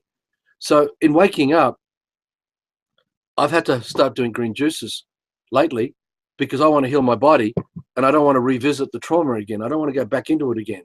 I don't need to do it, because I've worked out enough insight about what trauma is, how it works, why it works, and all this sort of stuff. And you can see it in the writings. That's where it all comes from, because she gave me the space and support to allow me to get lost inside the trauma. Now, this is I've done it 3 times in the last 3 years. Each time I did it, it got harder to get out. This third time has been unbelievably hard to get out. But I'm getting out. I really am. I have no doubt about it. I'm getting out. And my weight's coming off. And I'm juicing a lot. And there's damage inside my body. And all kinds of stuff has come up. I've already been there from my childhood. I don't want to know because I have no Medicare. I've got no government registrations. I've got nothing in the system. So I can't go anywhere. And I don't want to. I'm going to do it myself. I heal this me. I don't need anyone else to heal me. I get the support and the love from Fiona and others. I'll do it. So I make these juices and greens with Hannah and others who are here, and we support me. And I'm introducing greens because we do carrots, apples, we put ginger, we put turmeric, we put what are the thistles? We put thistles, plantain, dandelion. What's that round one we got outside? That other weed called I've forgotten. Mallow. We put mallow in it because we encourage a lot of weeds here around the garden too. And we're going to, as we see more weeds appearing in the lawns, we're transplanting them into the gutters now. We're going to grow more and more weeds and eat as part of it. So I give my kids, when we make our big juices, because we put oranges and apples and celery and that in it as well, and lemon, beetroot, and so they may complain. They'll drink a cup. They won't drink to the quantity I'm drinking or what Fiona might drink. But we persist and we get used to it. Practice it like wearing a Superman costume. They've practiced becoming detached from the greens. So they have this abhorrent reaction to greens, right? Because of the processed foods they've been eating and all that. And that all comes from alchemy, right? Alchemy. And I must stress another point about this. The occultists, they used white sugar, white salt, white rice, white flour intentionally. I was going to ask you this. What about the poison in the food? Out of ancient Egypt. And there's also, they're not only just doing that, they're also using tobacco and alcohol and really marijuana and with it acid and other stuff because it's social engineering. And what it does to the red corpuscles in your blood and the blue, okay, this is science think tank, but what it does to us, it desensitizes us and it forms addictive patterns. And it forms a self-obsession through the emotion of taste and the highs we get from those experiences that are induced in us. So when you're, under a needle, you get the high. I'm talking about even when you get to a doctor, and like I got a dentist who takes care of me now with no money, nothing, just willingly helps me. Put a needle in to dumb down because I'm too gutless to experience going deep down into one of the roots. Because I gave me the choice. I said, no, I'm too gutless. Just shoot me up. Yeah. But I've taken the needle. Now, there's side effects to that. So with my childhood, with all the sexual abuse that happened to me from 1.5 to 4, not my mother or father, but people that left me with and all the things, I dived into this. This man dived into that shit to make sense of the occults, to sense of the darkness, because I didn't want to rely on what people were telling me about anything. I wanted to experience it myself. And then work on using analogies, lineal analogies and metaphors, and describe these pictures.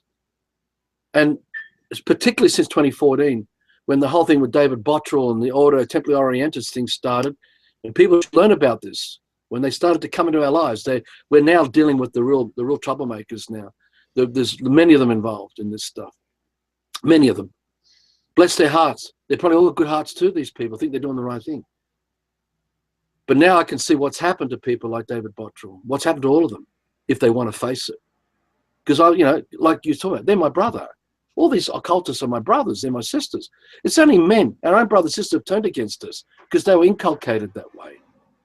So going back to the greens and that, we have to find ways and persist in trying to help our children, trying to help each other, trying to make sense of what's happened. So we have to be the eagle who can hold the big picture and have eyes that can go down to the fine detail in anywhere while the eagle's soaring across the horizon.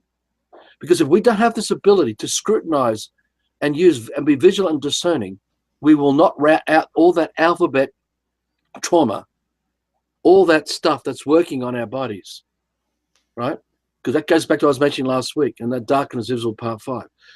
If we don't, the self-obsession will continue pulling us into the I, the all-seeing I, into the self, and the self only performs in the system of that language, which means we need everybody else there to be the props and the characters for us to perform the self-centeredness.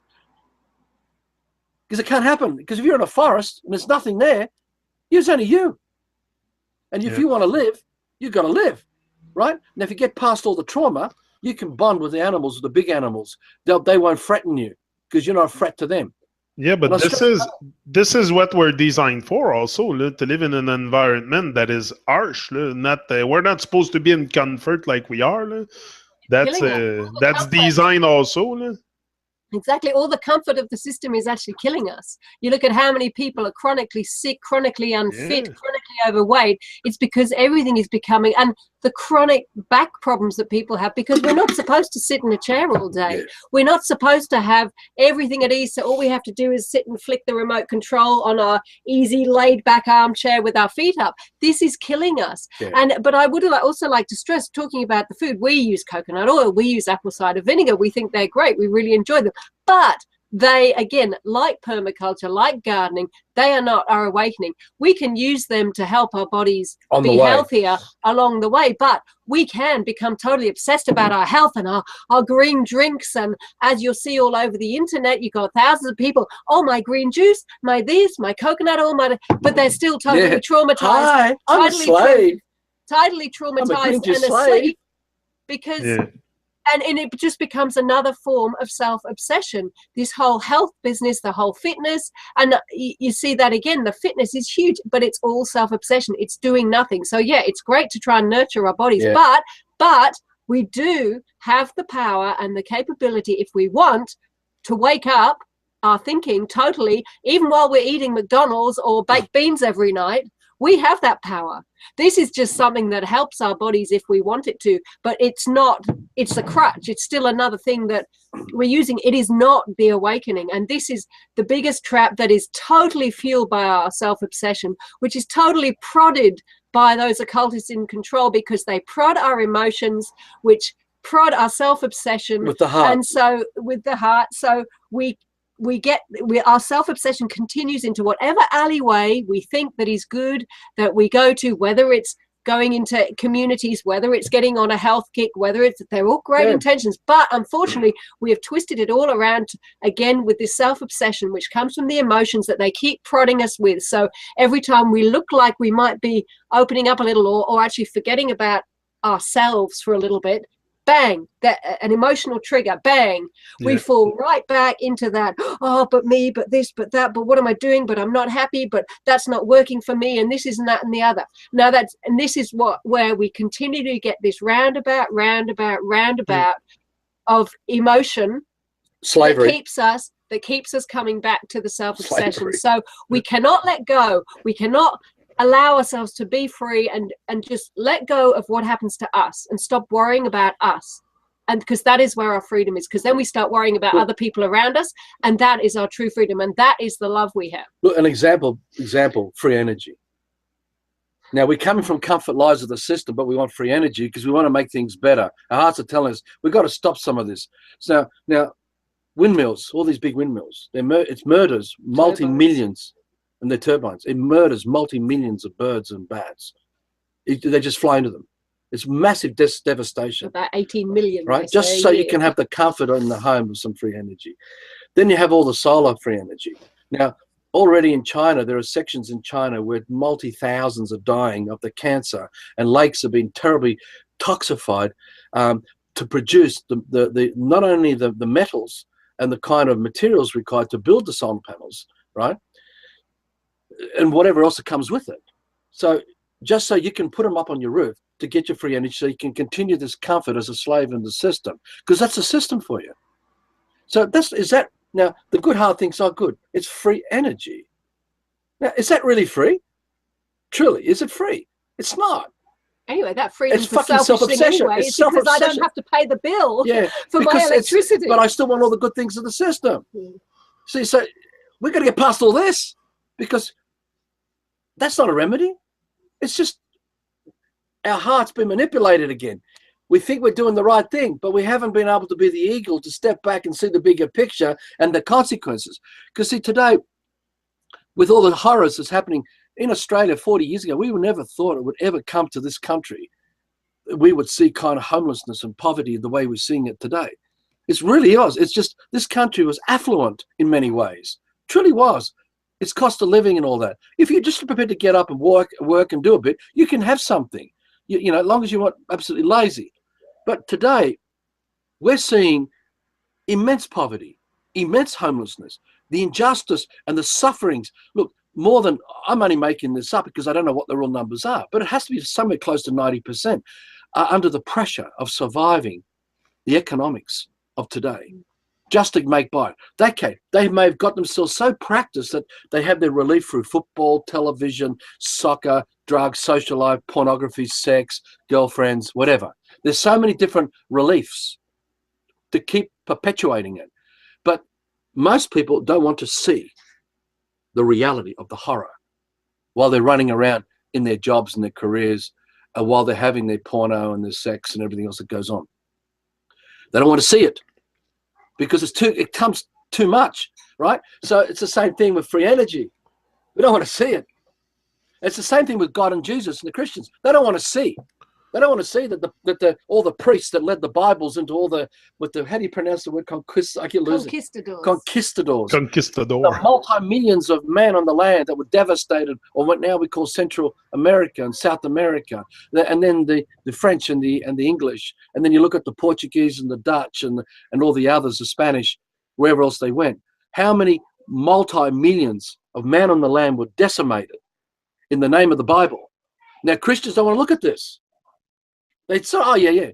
But they don't realize, and it's still going on today, the discrimination and the censorship, because if you're not a Christian, you know, you're going to hell, sort of, you know. There will be some kind of alienation. Now, yeah, sure, now the occults are working to bring the new kind of Christianity together with Judaism and Buddhism and with the Muslims, and we're going to try and bring a peace. A one world peace, and all these intelligence operatives, all these shepherds, all these bloodlines, because all one family bloodlines going to come through from each one of them, and we're going to work it all together to bring in the one world system, one world law, one world religion, one world government. To bring why Jesus died for our sins. Yeah, why died for our sins? As if we're already guilty, but people don't know what the original sin is. They don't comprehend how you're born into original sin, because it's desecration. We're talking about desecration, going back to the stereotyping that causes the sin. The child lost to Superman, and child says, yes, Superman exists. That's the sin, because they believe in the fantasy is the truth. Because in the system, everyone sees reality, but they believe the reality is the truth, when really that reality was defined reality. You know, the concrete is real. The Supreme Court's real. You know, the technology is real. But there's nothing living there. There's no soul there.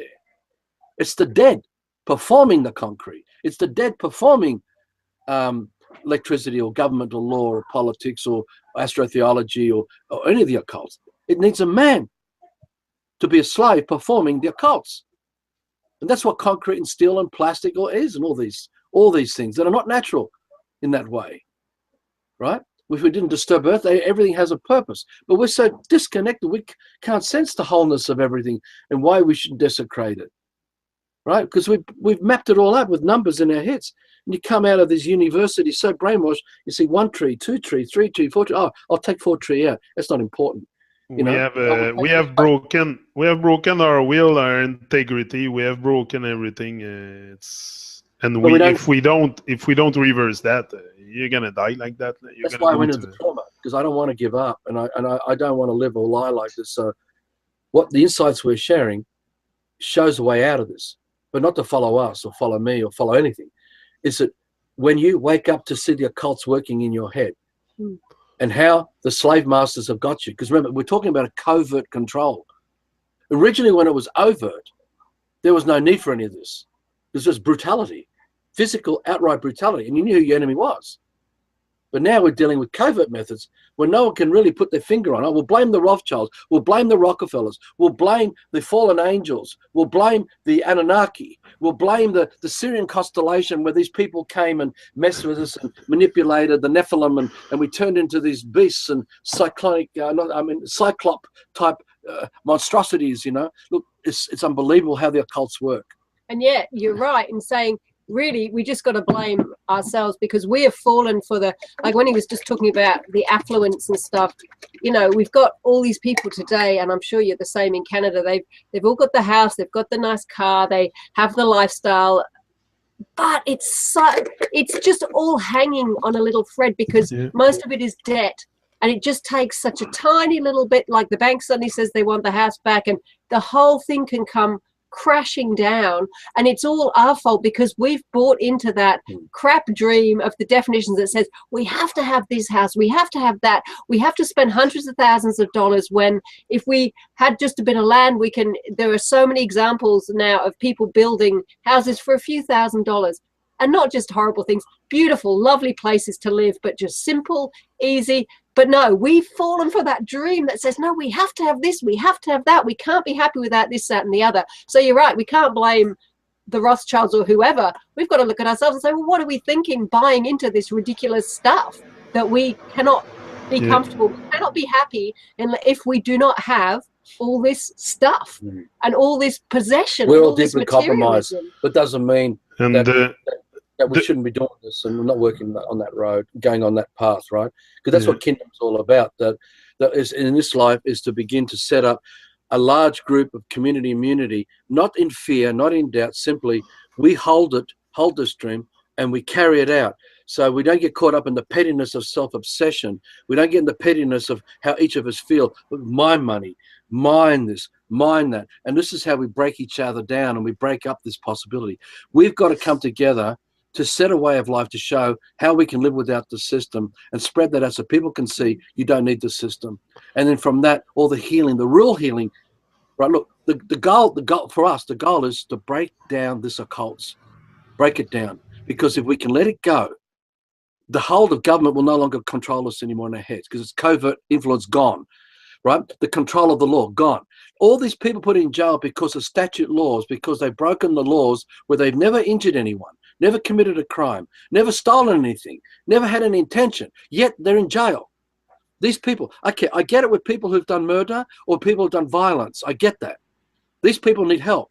But they're also at the effect of the occults too, right? So all these people have to be freed from the jails because they're there for all the wrong reasons. They've been lied to and not been given full disclosure how this whole thing works, right? So in the same way, we, all of us who want to work together, we're saying, come and work with us, not be we're your leader. We're committed to creating a way of life here to show how this works. But you've got to face your self-obsession and get past this, because otherwise it's always about what's in it for me with my land, my garden, all this self-obsession stuff. It doesn't fix the bigger problem. It doesn't even begin to approach the bigger picture. Also, the truth is you don't have to live large to feel like the man in charge. You know? Yeah, but if we want to, exactly. But if we don't set up a way of life, look, I think the way to look at it for us anyway, you've got to hold the big picture of the nightmare of the system and see us as a man unwilling to be under its power anymore. How do we change the way we live in knowing that everyone around us is still trapped in it? Now, how many of us can come together to work together and create a kingdom without this influence while it's still all going around us, to break the hold of the system so it collapses? You see, we need to cause the system to collapse so that every man then has the freedom to begin to create their real life, working together with others, not under stereotyping, not under orders, simply using your conscience. Right, all the best locations for everyone to enjoy. We're not going to take and argue and fight over it. We'll take all the worst things that we all contributed, because while we're all in the system, we're all the consumers of everything that was destroyed. All the while we're lost as slaves. We've got to fix all this damage. I mean, if one man can create a 1,600 or 460 acre, whatever it was, forest in India, or the guy that repaired the coral reef. The coral reef too are being repaired. Yeah, exactly. You know, if we imagine when we get 30, 40, 50s working together And we're not only repairing who we are, we've got to repair it, but we don't have to think about waking up to mortgages and debts and credit cards and elections and all that. And when no one has to go to school anymore to continue the inculcation, the real man's still there with the heart. Can imagine what we can start to create with that, without that inculcation. Now, we need to be strong enough to not let the self-obsession fuck this up.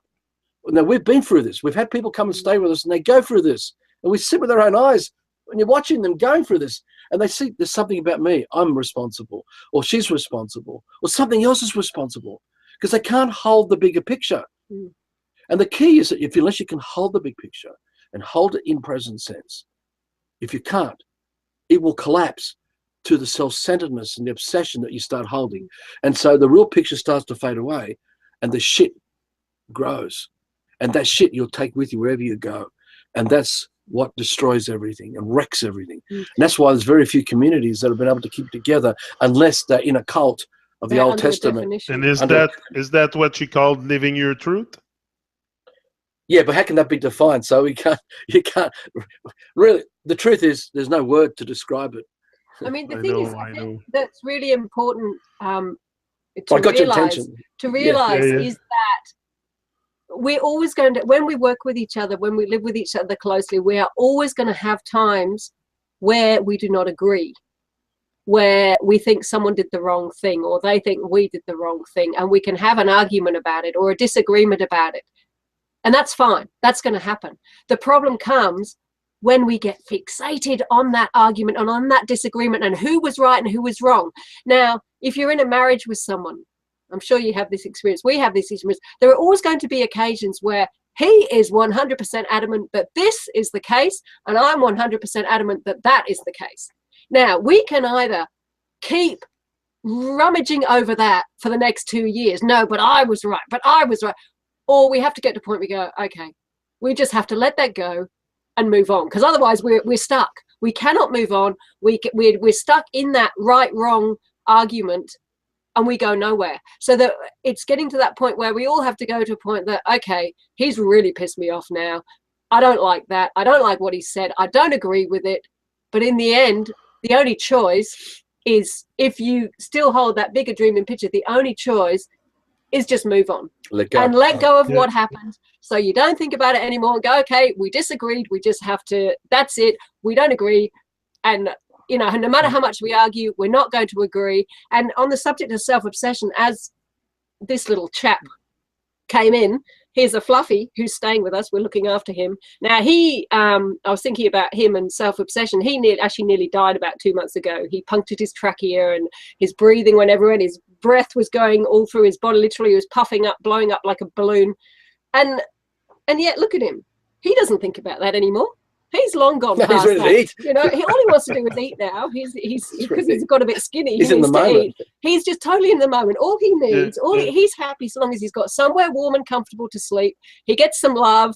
He gets food, and he's got some stimulation. He's got the garden. He gets some nice walks and stuff like that. That's the simplicity of a life that is not one of self-obsession. You know why? Because they hold the big picture of what it is to be a dog. Exactly. Right. The thing is, same with us. He has no doubt and uncertainty whatsoever about what he is and who he is. This is why. This is why the gradualism of education has been very cunning. To be able to, and this is where the gradualism introduction of technology is very cunning, because the fast pixelation, zoom out, you can't concentrate, breaking down. So you're breaking down, you can't hold a bigger picture. And when you're all broken down at the effect of all these things, that confusion makes you easily controlled, because all that confuses who can be manipulated and controlled by those who are outside the box watching those. Again, watch that film Dark City, because it's really how it works in the same way. You know, the sentiments are there. I hadn't finished. Yeah, sorry, apologies. No, I was just thinking, the other thing with him, this little Fluffy, is he does not look at the Great Dane and start getting insecure because the Great Dane is bigger than him. And the Great Dane is stronger, and the Great Dane has a comfier bed, and the Great Dane rides around in a better car than him, and the Great Dane gets more walks than him. It doesn't even, none of that. If he meets the Great Dane, all he senses is a dog, and he senses everything about that dog. But there's no doubt and uncertainty about who we look at this and think, oh, it's just a fluffy little white thing. you know, and yeah, I know. And is that a proper dog, you know, or is it just a fluffy white rabbit? But he has no doubt, none whatsoever about in spite of what's been generally done to the breeding that's produced the dog. You know, all dogs come from wolves. Yeah, and to come back to couples relation, how to make it work after so long. It started when the shift started occurring when I first of all when I started realizing a bit more the big picture, but also I think that's the same thing that could happen in the world eventually to help progress with the change. If we start choosing love over being right or wrong. And in our couple, in my life with Kim, that's what's happening often, is there's always one of us, if it's not me, because sometimes I will be more on the argument, more wanting to prove my point than being wrong, being right.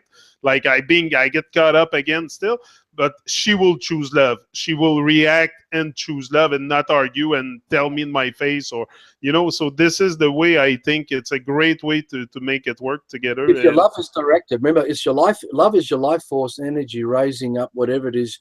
In this case, your love could be with the seed and nurturing it and allowing it to blossom, right? The love is not our love.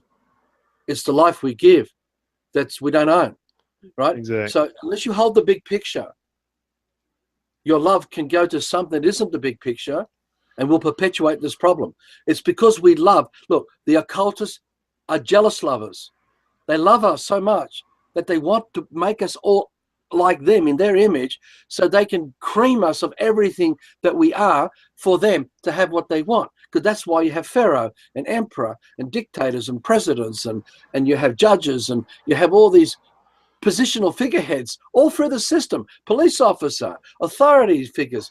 Look, unless you grasp the big picture, this idea of love will be misplaced. And we will perpetuate a remedy that will perpetuate this problem. If the love isn't the issue, love is coming into a situation saying, I love you, Lord, that's not going to fix anything. It's because we fucking love these things that we fuck everything up. We got to get past all this. You got to know who you are, and you got to wake up to the bigger picture and give that love, give your energy to that, and don't lose sight of the focus of the big picture. Because if you do, you'll be manipulated by occultists, by them, and you will end up in the New World Order system, right, where you think the love is. Okay, what about the concept of loving yourself before you can love others? What about that? There's a child brought up in nature doesn't have a self to love. It already is. Okay, that's what I thought also. It's like believing in yourself. It's the same nonsense. There's nothing to believe. Because when you believe, it means you have doubt about what you are. And it's also that doubt about who we are that has us try and impose what we think and feel on those around us. Because what you're talking about with you starting to wake up and see things differently. We have spoken to a lot of men and women over the years who one of them is talking to us because they've started waking up and realizing things and what's going on, but their partner hasn't. And what we've come to the realization of what we say to them is like, you don't have a right to dictate to your partner what they think and feel and what they do. And you know, you married them. And possibly you have children with them, and that's a big commitment you made. All you can do is be the living example of what you want, the love. If you want to start growing some food, you can start growing some food in the garden, and you may find they turn around and go, wow. We have that also. A lot of people who come across us or come here, they instantly they become evangelical. They want to convert their whole families. Come on, kingdom, love for life. And then they get, you know, a bit you know, it's a real downer for them when the families are kind of going the way I might if a Christian, you know, one of my family turned Christian has started to try and convert me. I'm suddenly going, no, thank you. You know, that's not for me. But I still love you. I still love you. But that's my energy to you. Exactly. And it's that same thing. It's our doubt and uncertainty that makes us try and push our waking up onto other people. So that, because if we're waking up, they have to wake up too. But this is all part of the self-obsession, all part of the definition, and all part of the fear of not having the approval of those around us in our waking up, because most people don't approve. Most people, when you start waking up and start trying to point out, hey, things are a bit different than you think, a lot of people don't want to know, and that's fine. They don't have to. But you shouldn't let your fear and doubt and uncertainty get you go into conflict about that or stop you with what you're doing. You see, let's go back to this. A definition, right, is the intention of another man to blueprint you, right, with an effect that will have you be in the definition that benefits the man who designed it, the stereotype, right? So if you don't route out the definition before it arrives in your head, you'll take on the definition and then you project it. You illuminate the definition. You're illuminating it. Now, this is animation. We animate the definition. And when we're animating, we're advertising the definition. That becomes our commercial. In the system of commerce, we are commercial entities because we are defined. Arthur has been defined with a birth date and a tax file number. You see, the definition is insidious because those who define you want you to project the definition, to animate it. So you're advertising it, illuminating it, and that becomes your commercial. Because, hi, I'm a Christian. I was defined because I was infiltrated. I've accepted the definition, and now I'm projecting it out as the animation of that sense of belonging I have with the definition that defined my fake persona, or the ego, the E-go. I on the go and with that definition. Basically, I'm saying that the man who defined me, that defined my identity, is my God. The E-go, ecclesiastical God. They're the high priests of Freemasonry, the E-motion. I am forever animating and advertising the commercial of that man's invention and be in his image. That's why they say in the Bible, man is in the image of God. Well, in this case, man is in the image of the grand architect who defines you. And you're promoting it and advertising it. So watch out for definitions, because the definitions is what's got us all in this mess. Being stereotyped. Yeah, very right? much. Originally, it would have been done through remote projection in a tribe behind the trees. A man would have got and put the picture in your head, putting it in there. And if you don't realize you're not creating it, but someone else is putting that in your head and you're picking it up through the water of our breath, because we can do that, you can actually raise up the definition, energize it. So it's like a little tiny thing, a dot, and we zoom it out into a box.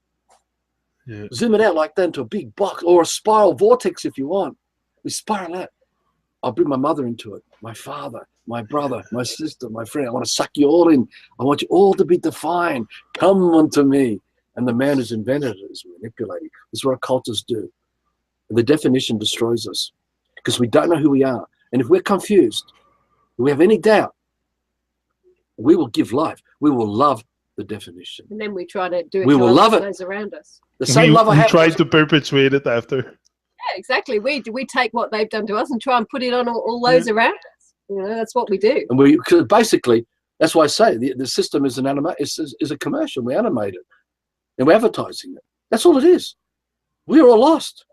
Animating definitions. That's why we have so many cartoons. You see, so same with astrotheology with Santos. Bless the man. But he's performing all the self-fulfilling prophecies of these archetypes. It's a spiraling vortex. And you get sucked in and you'll resonate with it. And you'll accept the influences of astrology on you and to define your character and all the other generations will do it. If you accept the definition, every single man who gave the energy to it, gave love to it because they loved it, becomes you. It becomes your reality. And that's it. Yeah. And that power of all of those men and women is on you. Yeah. So you fall even deeper into reading your star signs, looking at your charts, looking at your birth dates. But none of this, it's all because we are God creating it. We truly are. So we create the outcome, right? Because of the intention of a brother. And we accept that intention. So we animate it. And we're these commercial characters running around advertising, right? Like in comic strips. So what's the difference between a film projector as the man and the film passing across the lens of the man, animating into the cinema of life as a canvas to reflect it back?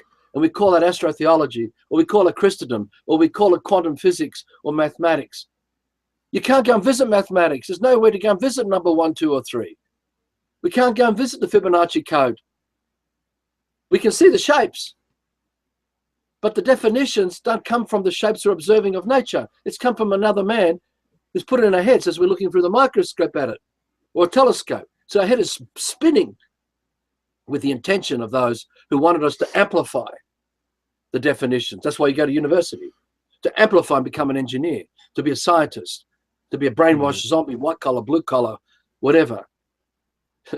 That's what's going on. And we don't need to do this to still be alive. Right? And the other thing I should point out, when I was going through this trauma stuff and working through it, I got to sense that a man could originally dream a bird because it had a purpose for the dream of life, and watch that bird just fly from the man's hand. I got to see that the mountains were created by our ancestors, that everything of nature was created by us. But we are so fallen into the definitions that we agreed in the dreaming to zoom out of our abilities. We still have love. We still energize the same love that God has in all of us, the original dream of man. We still have that love. Yeah. We never lost it. But we're directing it into fantasy, into constructs, concepts and construct. And we're giving all our energy to that. So the effort we put in to destroy was the same effort we put in to create living things. Because we could create the grasshopper. We could create the fly. But we're so gone. And we are creating things now and food and stuff, but it's all GMO where we're putting madness into it. So we are creating things. We can create anything. Yeah, exactly. The cultists know this. The cultists know the true heritage of man. Our own brothers have gone against their own brothers just so they can set themselves up on a pedestal to think that there's some higher glory for them and have power. That's all they got.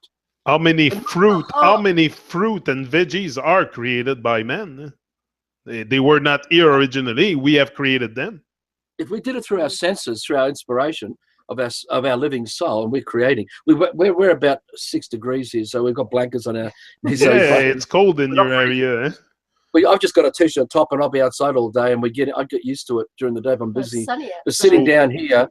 So we're not that far from each other because it's pretty cold here too. It's summer, but it's cold. We're outside now. I don't know. We've got to get outside because we've been anyway. There'll be a couple of videos we're going to put up very soon about some of the things we're doing outside. And I'm healing because I couldn't physically work when I came out of this last stage. I was physically down, and I could feel some serious damage in my body from the trauma.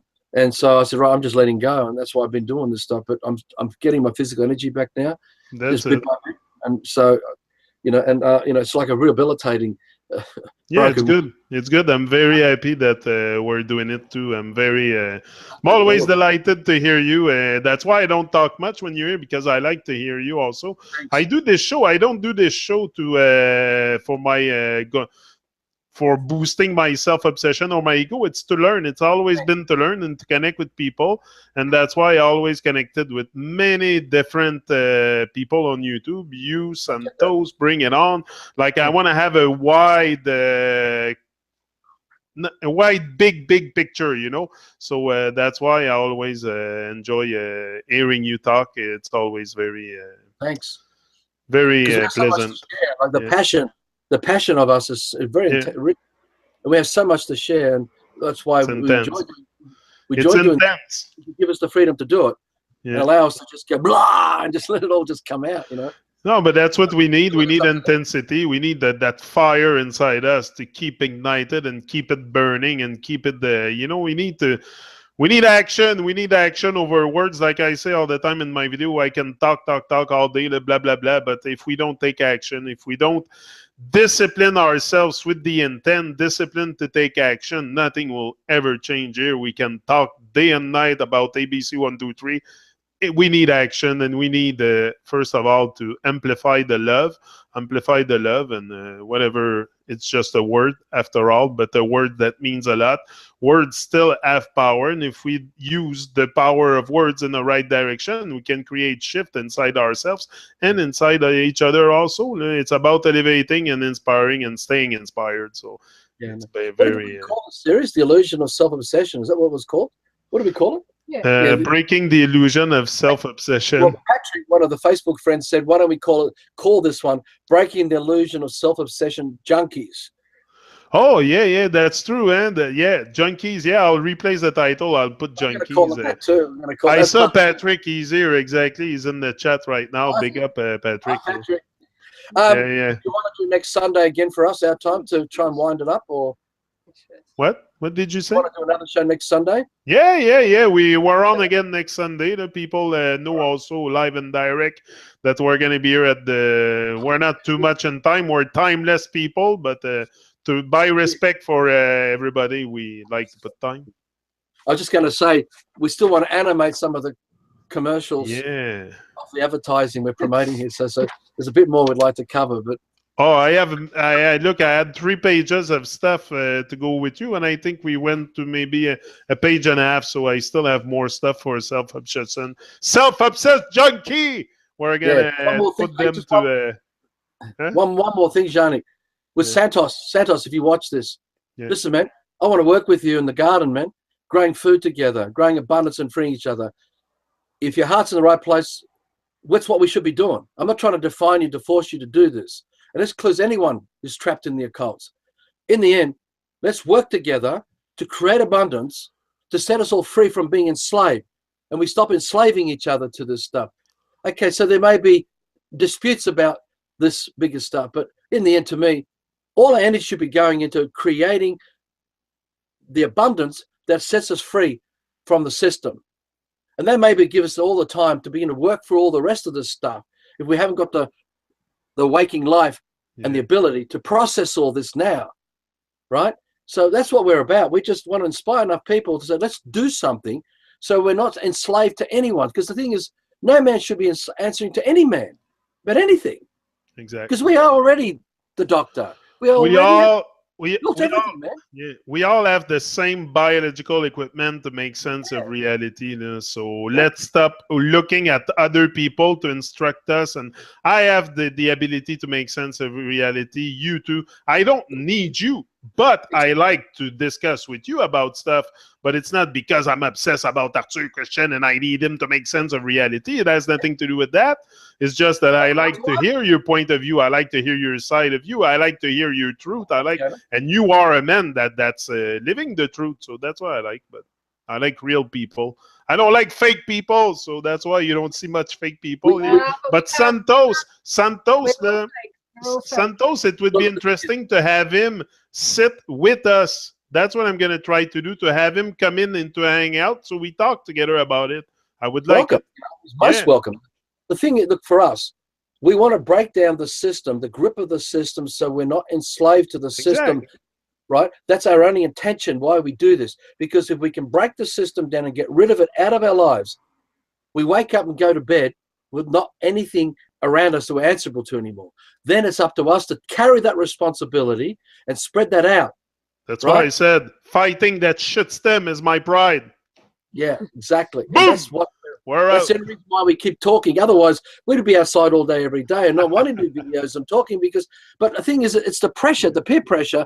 Everybody wants the system. That's like the army and the forces that come on those lands to decimate the tribes. They're going to decimate. They're going to come and swap our children and swap our lives and swap everybody if we don't stop this. Exactly. That's the only reason why we do all this. You know. Stop it.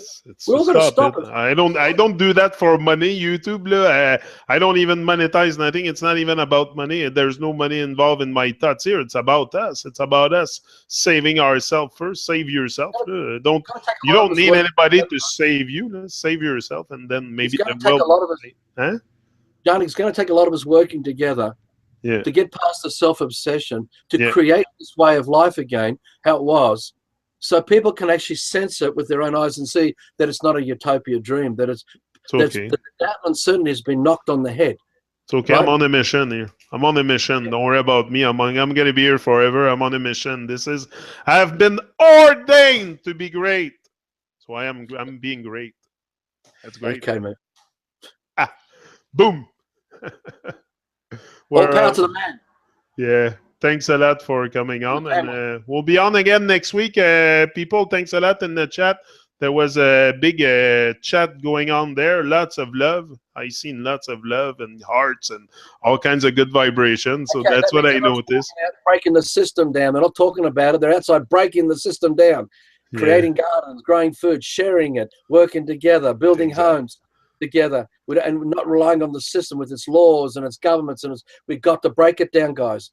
But look, it's really a work that you have to do on yourself, because how many times I've hang out with you, I've interact with you, and I just started to plant my food. So, you know, it's sometimes you have to work hard on people to really, that's why you said we're going to be here a while working on that self-obsession thing, because sometimes you have to repeat. That's how we've been indoctrinated and brainwashed, by repeating stuff. So exactly. we're going to repeat. Because if we don't, I've got to go to the shops now. I've got to go buy my food. Exactly. And we're all compromised. And we've got to say, how do we stop this? Yeah. You know, we've got to go turn the tap on. The water's coming from the council, and they're going to send a bill with it. Yeah. You know, we've got to stop this. We got to stop the leak, for sure. We're not injuring anyone. We're not committing any crimes. We don't want to covet anyone. We don't want to use it. No, anyone's got a good heart doesn't want to do that. We're not torturing animals here. We're not torturing animals live and directly. We're not torturing anybody. We're just speaking our mind and speaking truth, and whatever truth is. We don't want to go to war. We're fighting. But anyway, there's work to be done. There's work to be done, and we're going to do it little by coming together as one, and really put an end to that shit stem. And maybe that's going to be another system. Maybe that's going to be a system and not a shit stem. But anyway, we will see when we get there. The cysts of the stem, the shit, because that's what a cyst is all got to do with the shit. So and now the shit is starting to hit the fan, and we're the fan. So come on, let's move the fan and dissipate the shit. Because if I remember correctly, the system came out of the Roman sewers. Yeah. That's what I think. It's so serious. If I remember the breaking down of the language of the code, I think it is the Roman sewers. That's where the word system came out of. Yeah, well, you have a toilet system, don't you? The cistern on your toilet. And we're all in with the system. We're all in the shit together. Yeah, we're going to get out this shit anyway. So thank you very much, Arthur and Fiona, again. Arthur, I always say it the French way. I can't say that word in English. Archer, I always have a problem. So I rename you Arthur in French, and that's fine. It's a pleasure, mate. Thank you very much, and have a good day for you. Me, it's night time for me. It's 9 o'clock at night. You, it's 11 o'clock in the morning, I think. Yeah. So have a great day in the garden, and in the Garden of Eden. Or the Garden of Fiona. It's more, we should call it the Garden of Fiona. She's the empress of the house, so it's the Garden of Fiona. She's the neck, mate. She's the neck. The head turns when she tells me. I like that. She's the boss. All right, bye. Okay, bye.